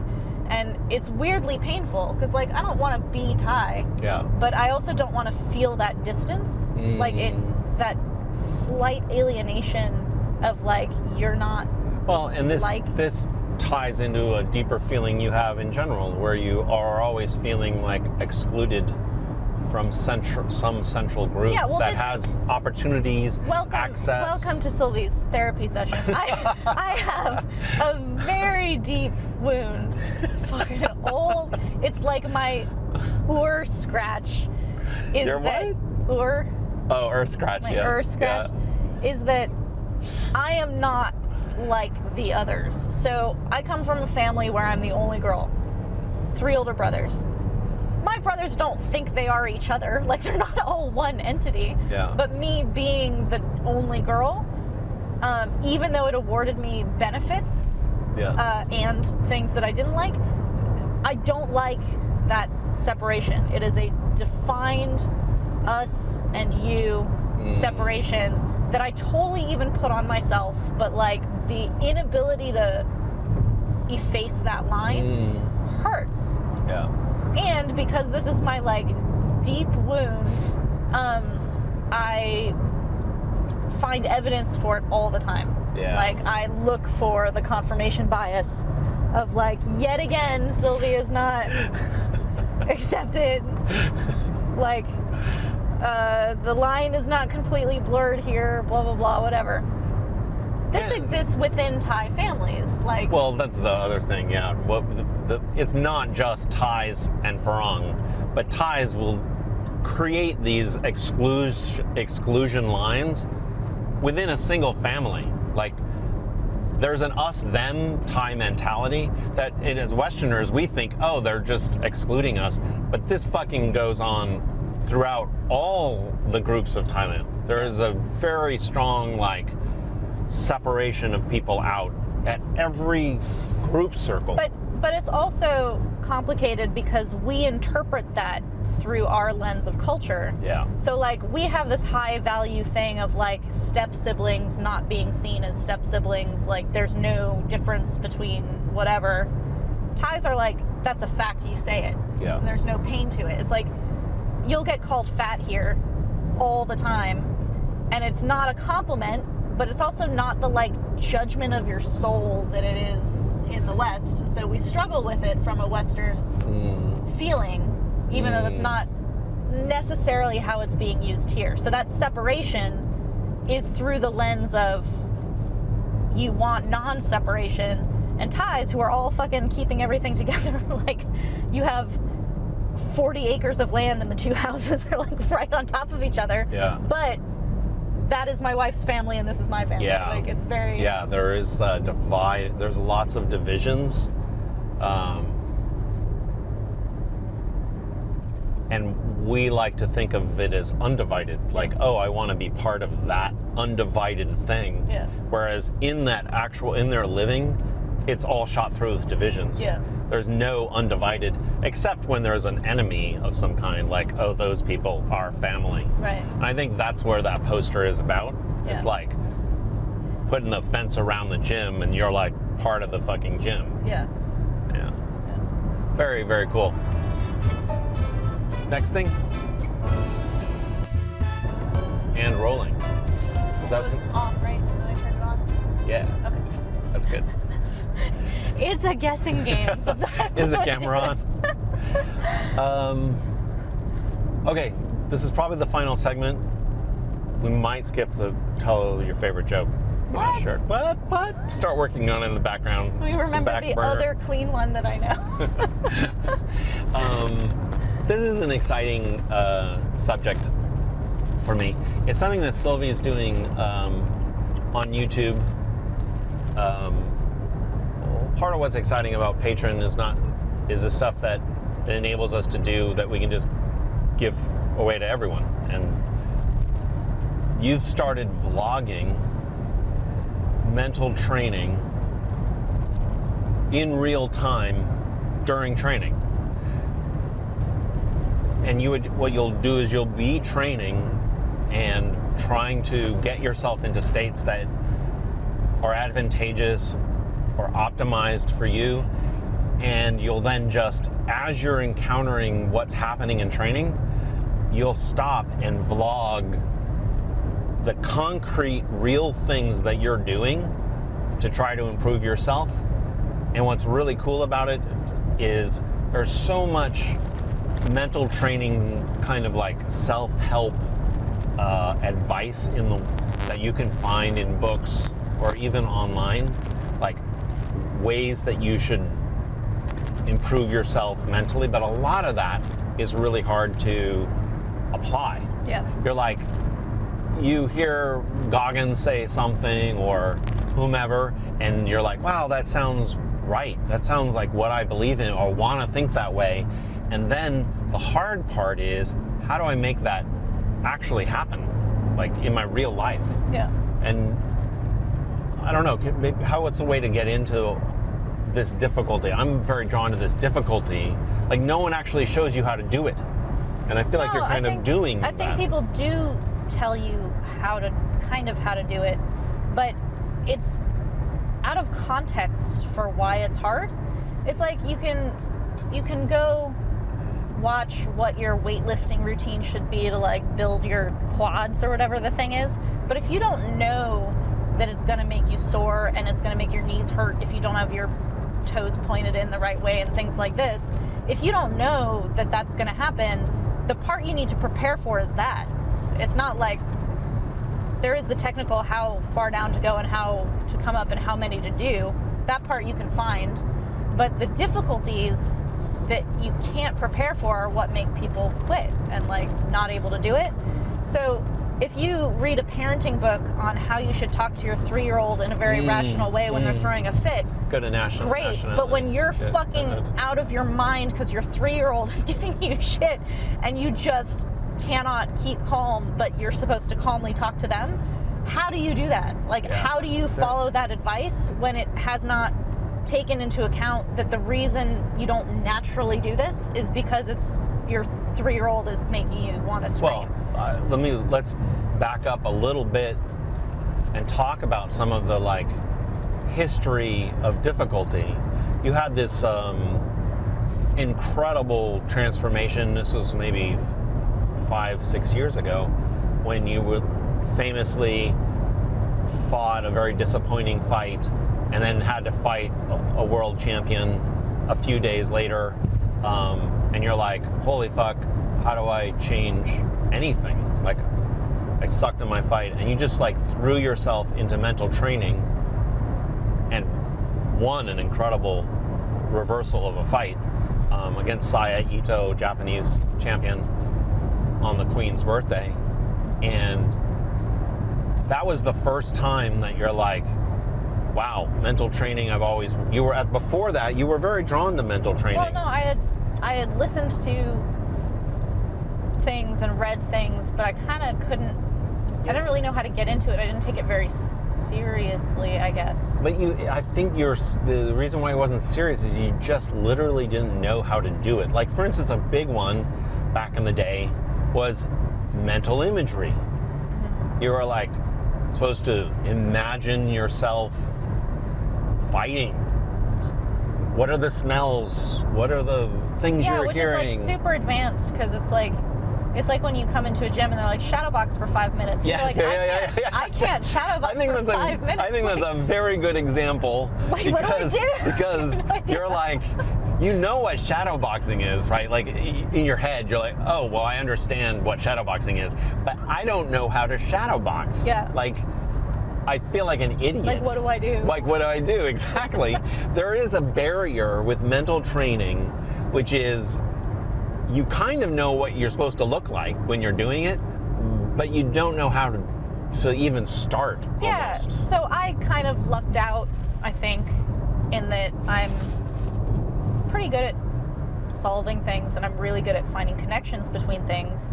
And so when I was struggling to figure out how the fuck do you visualize an entire fight in real time when I don't know who I'm fighting or what their tendencies are, or like what I actually should do when someone throws this strike at me or whatever. I struggle myself because of my doubts about myself and all this stuff to even give myself permission to be badass in my own mind. So like, I think a lot of people who are raised male and given a lot of confidence and self-assurance, they're like, I can totally be a superstar in my head, and like, you have this freedom to make up the whole thing. I don't have that. But when I realized that I can visualize, like the actual tool I can do, but the task I can't, I'm like, okay, picture walking through in real time the house I grew up in. I can do it from the front porch all the way through the house down to my old coal room in real time. I know every inch of that house. Every step, yeah. So I can visualize my way through it. Yeah. And it's just a space, right? Yeah. So like, I can't visualize a fight because I don't know what my opponent's going to do or what I would do or whatever. The thing is, that's the like, go shadow box. That's the task. But the tool of like, okay, walk around your house, like go find your mom's jewelry box in your house. Like, I can do that. So you strengthen the tool before getting to the skill. And I think that I've, in my mental training up until this point, been strengthening my tools pretty well. And now I'm starting to apply them to the task, which is what this live mental training is how do you take these tools that you can read in a book or find online or in a podcast, but how do you actually put them into the task when you're met with opposition? Like, your mind is opposing you. Yes. Your mind is the fucking 3-year-old that won't calm down because he did not read the same book you read that said that when you talk to him rationally, he's going to calm down. So what I'm trying to do with my live, meaning in real time, hey, I'm coming up against this obstacle in training. This is what you're supposed to do in that situation, and then this is why it's hard. That is so incredible to me, because if you're not actively trying to make these changes, all the connective tissue that allows you to make them will be missing. And all you're left with is a principle that then gets talked about in a book. And then you feel like there's something wrong with you. And the principle's good and true, but all the stuff that fucking makes it work is missing. Yeah. And I'm like, when I watch your vlogs, like I watch them just like anyone else does to fucking learn about what you're experiencing. Like, I don't know what you're experiencing. I know the things, the thoughts that you want to have, right? I'm aware of all that stuff, but I don't know like how you stub your toe, all these various ways of stubbing your toe, and then how do you keep walking with a stubbed toe? I learn from watching your vlogs. I fucking love them because I learn about you and the process, and you can only tell this story if you're doing it. You're like... Yeah, and there are times that I can't do it because I'm hitting the block. Yeah, you know? You might hit the block, but then you have to talk about hitting the block. Yeah. And it's like, there's something really precious to me because mental training did not come easy to you. Maybe it comes easier to other people.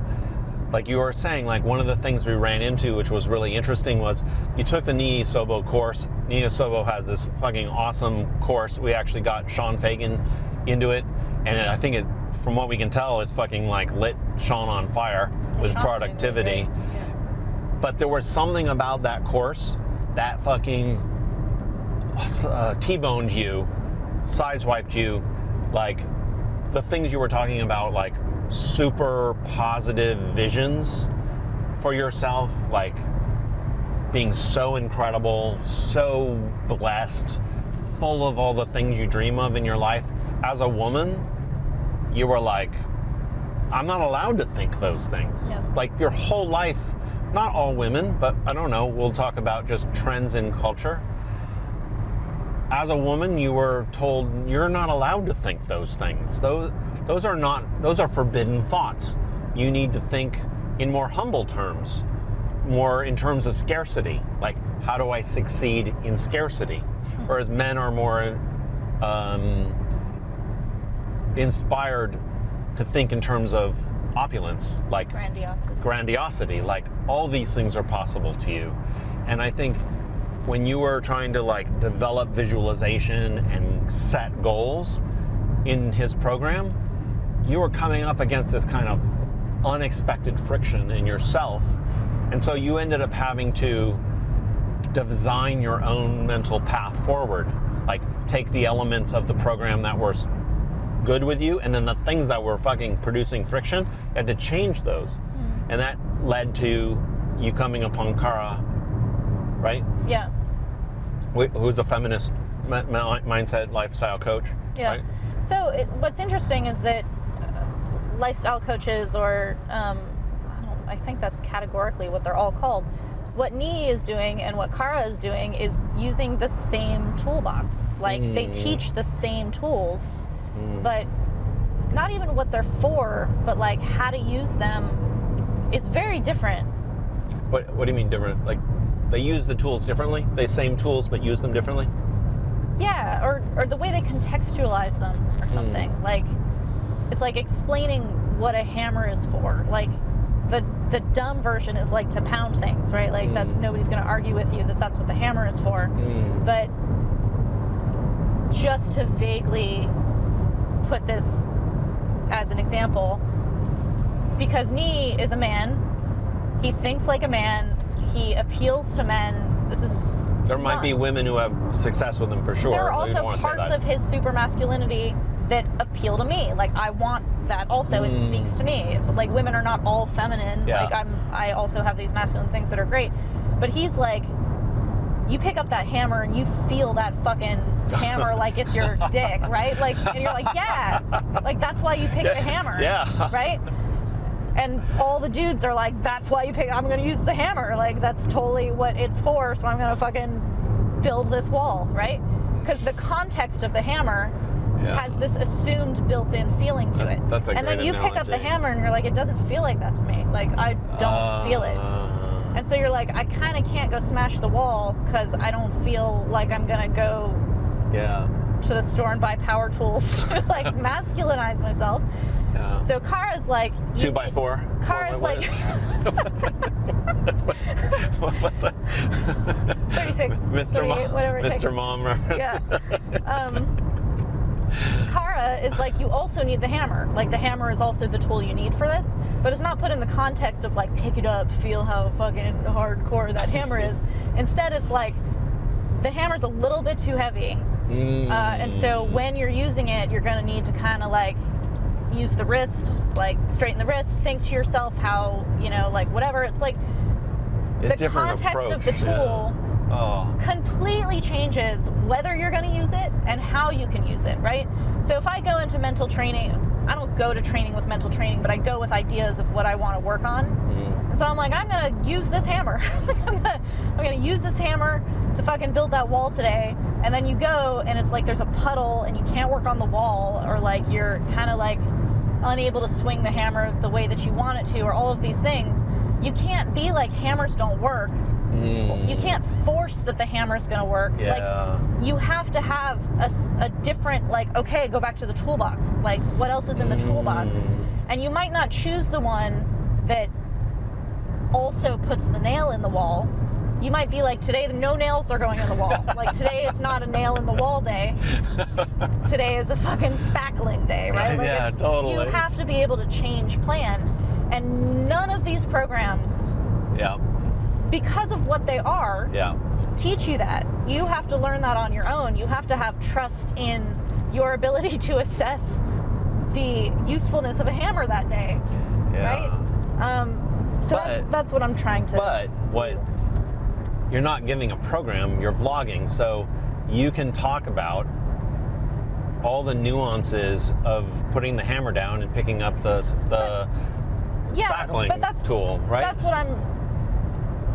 what I'm talking about having tools in your box, is that I go to training and I'm gonna work on this thing. That thing is not happening today.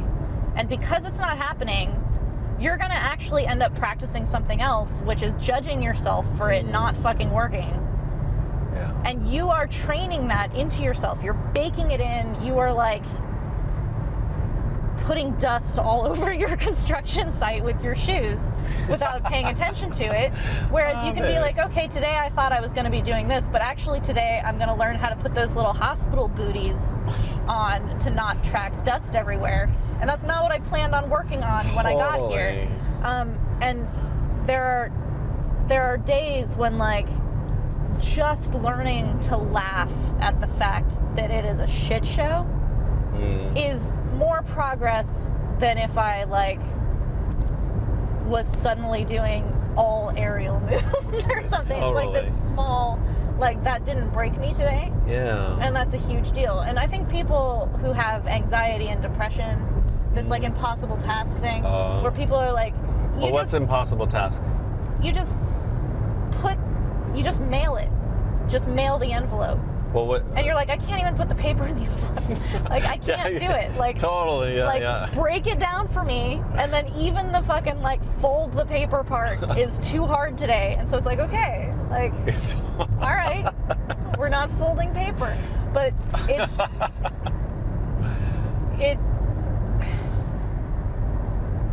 it can be really, really hard to get these very simple things down. And the thing that makes it hard is your judgment of yourself of how easy it should be to do that thing. So, like, just don't be so hard on yourself. It's like so easy. Like, just diet and exercise. Yeah. It's so easy. Yeah, right. Like, yesterday, not eating the donut, not that hard. Yeah. Today, fucking everything sucks. Yeah. It's hard to not eat that donut. Yeah. And there's yet another tool, which is you've eaten it. How do you get back on the, like, it's okay, like, we're gonna get back on the thing. And part of the process, which you've said to me, is one reason why you wanted to vlog was not just to be helpful, which you totally want to do. It's also good for you to be accountable. You're like acknowledging what you're doing so that you can adhere. You mentioned Goggins before, who I don't think is a great example because he does not tell you how to do anything. Like, Right. he's like, just be hard. But that's good because basically it was a Goggins moment for me, which I was sitting there and I was struggling in training, and it's like, there's always going to be a struggle. Like, you think one thing happened in training that made it good or bad. Like, so many things happen that are both good or bad. You just stick to one. But I was sitting there kind of having a hard moment and working on it. And I was like, you know, it would be really hard is talking about this openly to people who are going to view this. But what's beautiful about it is that because it's so vulnerable, because it's hard for me, I know that it's valuable. If I'm sitting there and I'm like, I guess I'm supposed to say something about, this is how you get articles that are like, I'm going to write an article on how to lose weight for fights, how to cut weight for fights, and then all the article says is it's hard to cut weight for fights. There's no vulnerability in it. There's no value in it because you don't value it. So as hard as I know something's going to be for me, that is the value of what that thing is. If I'm like, I was starting to cry because I was really overwhelmed and then I didn't, good for me. That doesn't speak to anybody. If I'm like, I did cry and then I felt really shitty about myself for crying, but then I felt good for continuing on with that and having a secondary feeling after feeling shitty about it, that's kind of vulnerable, and that speaks to more people. And it covers areas of walking the path that light is not shown on very often. They're the personal moments, really. It is not by any fucking stretch an altruistic task. I am not like, I'm putting this out to help someone out there. It's for me. Like, when I force myself to do something that I know is going to be incredibly hard, and I know that there's going to be someone else who recognizes that, or I have faith that there's going to be someone else who recognizes that. If I did not get some kind of like, yes, that's me too. Okay. I wouldn't continue doing it. So you are doing it for others. I'm saying that other people being like, yes, that spoke to me. My first my open mental vlog, Sarah McCann, who's in Japan, immediately that night was like, this spoke to me. Right. If she had not done that, I don't know that there would be a fourth one. I don't understand though, because you just said I don't do this altruistically for others, and now you're like, but if they hadn't responded, I wouldn't continue. They contradict each other to me, but only because I'm not understanding. If it's altruistic, you make the film, you put it out, and you don't care whether anyone. Oh, I see what you mean. It's not a disinterested altruism. Like, it's not a like, I know all this stuff, I have these pearls, here you go. It's like, fucking help me with this process. Because it's hard. Like, other people saying they also have that struggle is the confirmation that when you're trying to use this tool and the hammer doesn't feel right in your hand, like, oh, also, I don't like holding hammers. It's also difficult for me. Totally not a fan of hammers. Okay, great. Whereas, it's also awesome when you're like, yeah, if I love those hammers, I want to like buy a mallet or something. You're like, you also want that. There's a component here that is a larger component, which you're describing, which is interesting. Is we've talked in the past about Vipassana, and how Vipassana meditation is a form of meditation that you've been practicing for a while now, is all about a certain kind of attentiveness or awareness or focus that the idea is not to perpetually be in this state, like a tranquil state, but rather you learn, it's a skill that we call being on the rope, right? That the skill of Vipassana is not, oh, you're such a great tightrope walker, you can just stay on that rope no matter what happens. The skill is falling off the rope, which is the rope being the kind of attentiveness you want to have, realizing you're off the rope and just getting back on the rope. And that getting back on the rope is kind of really the skill. Like, it's not like you will never be off the rope. It's like back on the rope, back on the rope, back on the rope. And what's really cool about your mental training vlogs that you're doing is they're all about getting on the rope, like back on the rope. You're like, I fell off the rope. This is how I get back on. Mm-hmm. These are the thoughts I entertain to get back on. Maybe in one instance, I'm just going to simplify what I'm doing in pad work. Yeah. In another instance, you're like, I'm going to let that go because it's not nails in the wall. Yeah. Like, there are ways to always get back on the rope. And what's so cool to me about what you're showing is not like some ideal Goggins state where, you know, it's very inspiring to hear about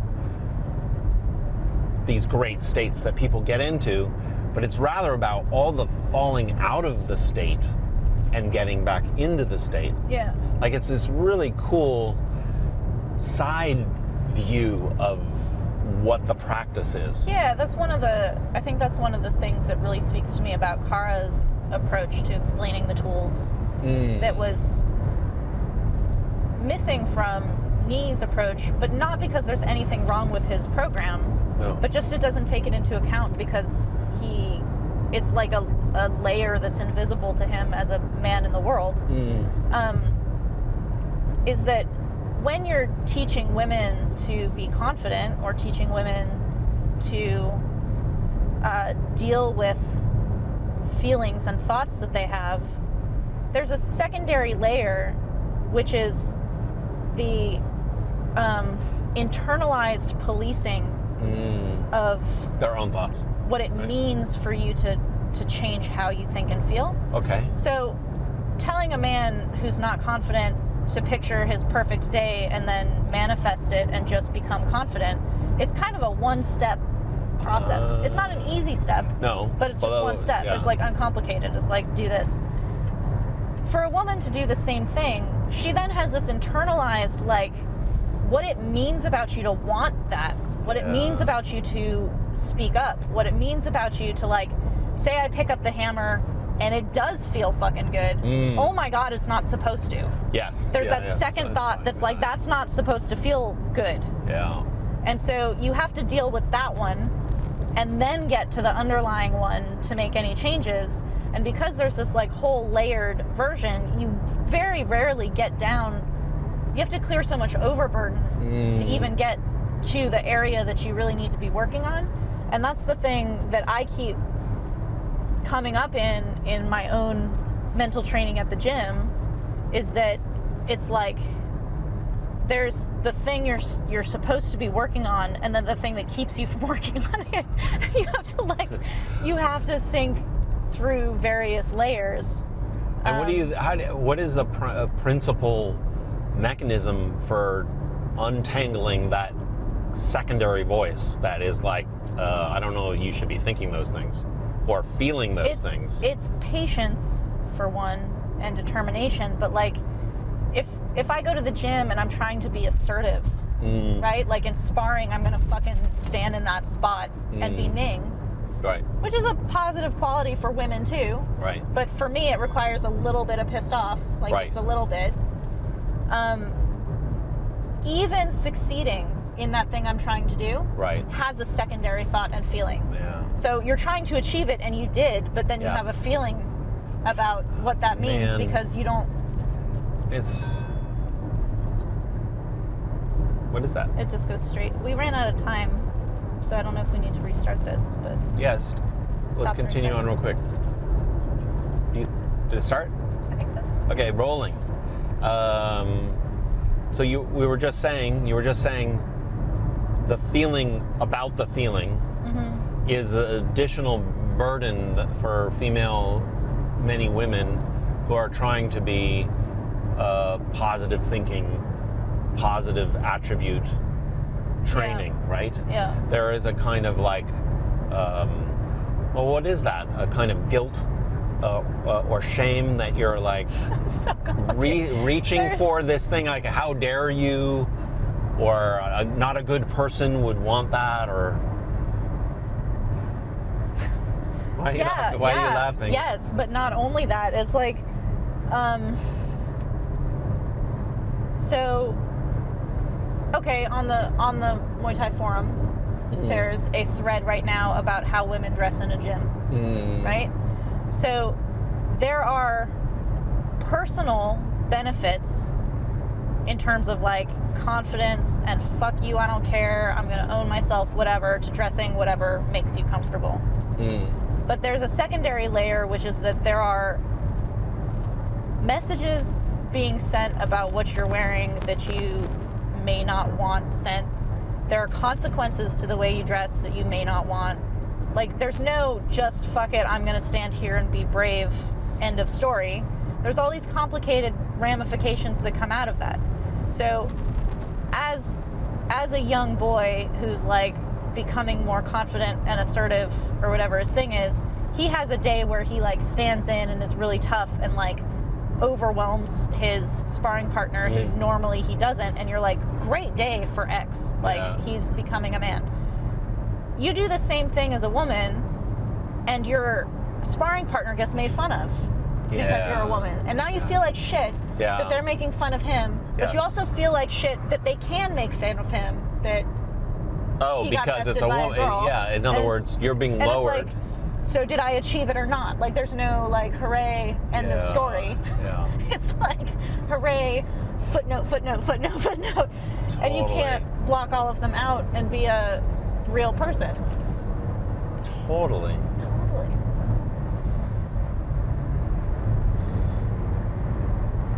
And so mental training is about, for women, can be about trying to navigate that extra layer. And there's not a lot of examples of how to do that.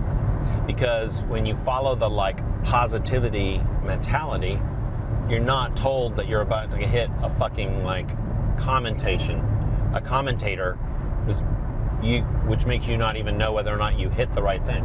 Yeah.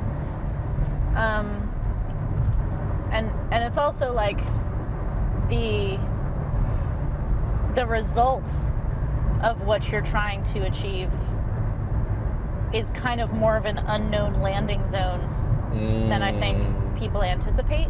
And I think that's for men and women, but I think far more for women just because of the way that we're socialized to be. And if you're in a gym, you're already in a space that is not for you.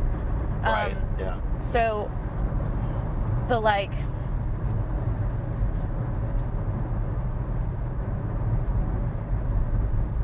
I don't know, one of the things that Ning talked about in his program, which you loved, was planning out the ways it's not going to work and then what you're going to do when it doesn't work. I think I struggled with that one because I felt like I was creating it not working by just imagining the failure, you were then generating it, right? Isn't that the kind of thing you were saying? And then not having faith in the solution that I'd come up with beforehand. Well, what I liked about that was that it was creating a protocol to deal with unexpected things. Yes, which I talked about having the like toolbox kind of thing. But one of the things that Kara talks about that you also really like and is super simple in terms of like something you could write on a sticky note and not have a hard time remembering, but is slightly harder to practice, is it literally does not matter which you choose. Oh, I do like that. You just have to manage your mind about whichever one you choose. I do like that. There is not a right way and a wrong way, and people are always like, what should I do? The question is not what should I do, it's how do you make yourself feel good about whichever one you chose. Like, because people think they're going to make a choice that is going to give them consequences that aren't going to be a problem. Like, how do I avoid the problems? And she's like, there's problems either way. Be at peace with the problems you choose. Which is really kind of cool. Which is really, really good for the experience of having layered thoughts. Because I feel this way about that thought. Like, because especially feminist women, there's the thing that you've been taught and that you think because you've internalized it, and then there's the thought you have on top of it, which is you don't think that, or you think the opposite of that. You hold two conflicting thoughts. So you totally think that you have a thought and a belief, but they're both thoughts, and the feelings conflict. And so, because there's always a consequence because of this layering effect, this like kind of superimposed image, by having the tool that you consistently go back to, the manage your mind about which one you're choosing. Like, you can have two thoughts. You can have the like, fuck you, stop talking to me like that, but also I don't want to be viewed as a bitch. Yeah, totally. You cannot have both in the same moment. It's not possible. But you manage your mind about which one you pick. Yeah, like okay, I'm gonna be a bitch. I have to deal with that. Yeah. Or I'm just gonna let this person just be talking to me, and just have to deal with that. About it to Emma later. Totally. And Emma. So I said, did you really say it? No, of course not. I thought it real hard though. Oh my God. Okay, that's pretty good. So we'll link the playlist for those vlogs that are going on. They're fucking awesome. So original content that just kind of came out of your natural path of things. Check that out, and if you get something out of it, leave a positive comment on any of them. If you want to talk about any of the things we talked about, go to the Muay Thai Forum and start a thread. Talk about it. Yeah. Well, what are we talking about? Anything. Like if there's something you want to talk more about that we talked about, or questions that you have. Totally. It would be great to expand on anything that was a topic in the Muay Thai Bones.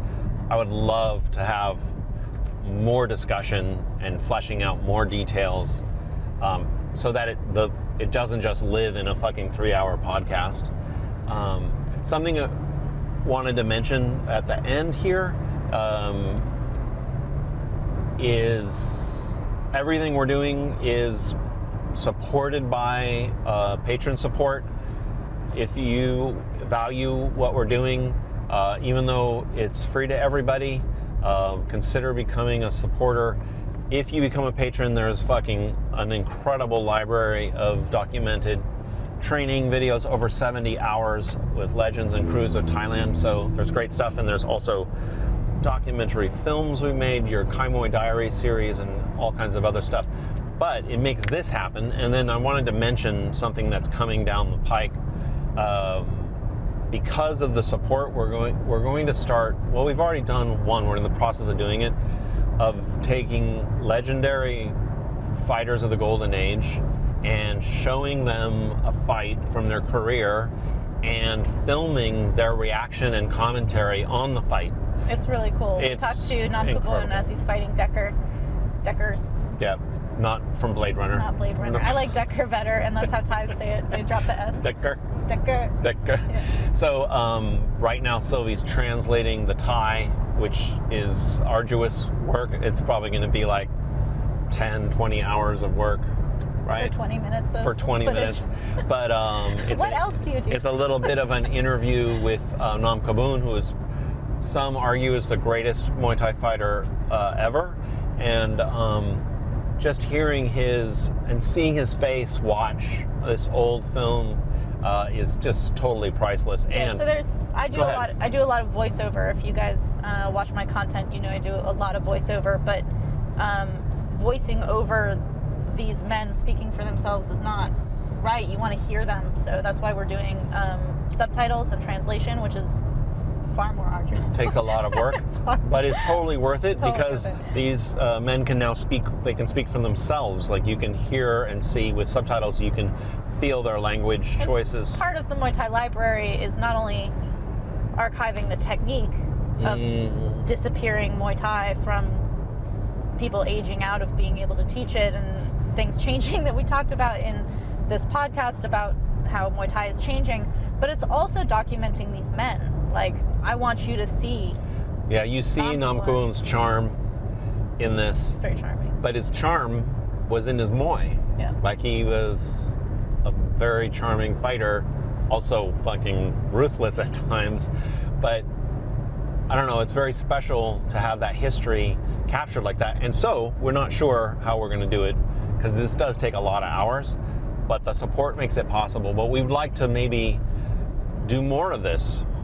Have Karahat watch an old fight of his. 100%. Have Berkler watch an old fight of his. Dieselnoy watch, who's coming to Petchrungruang for 6 months.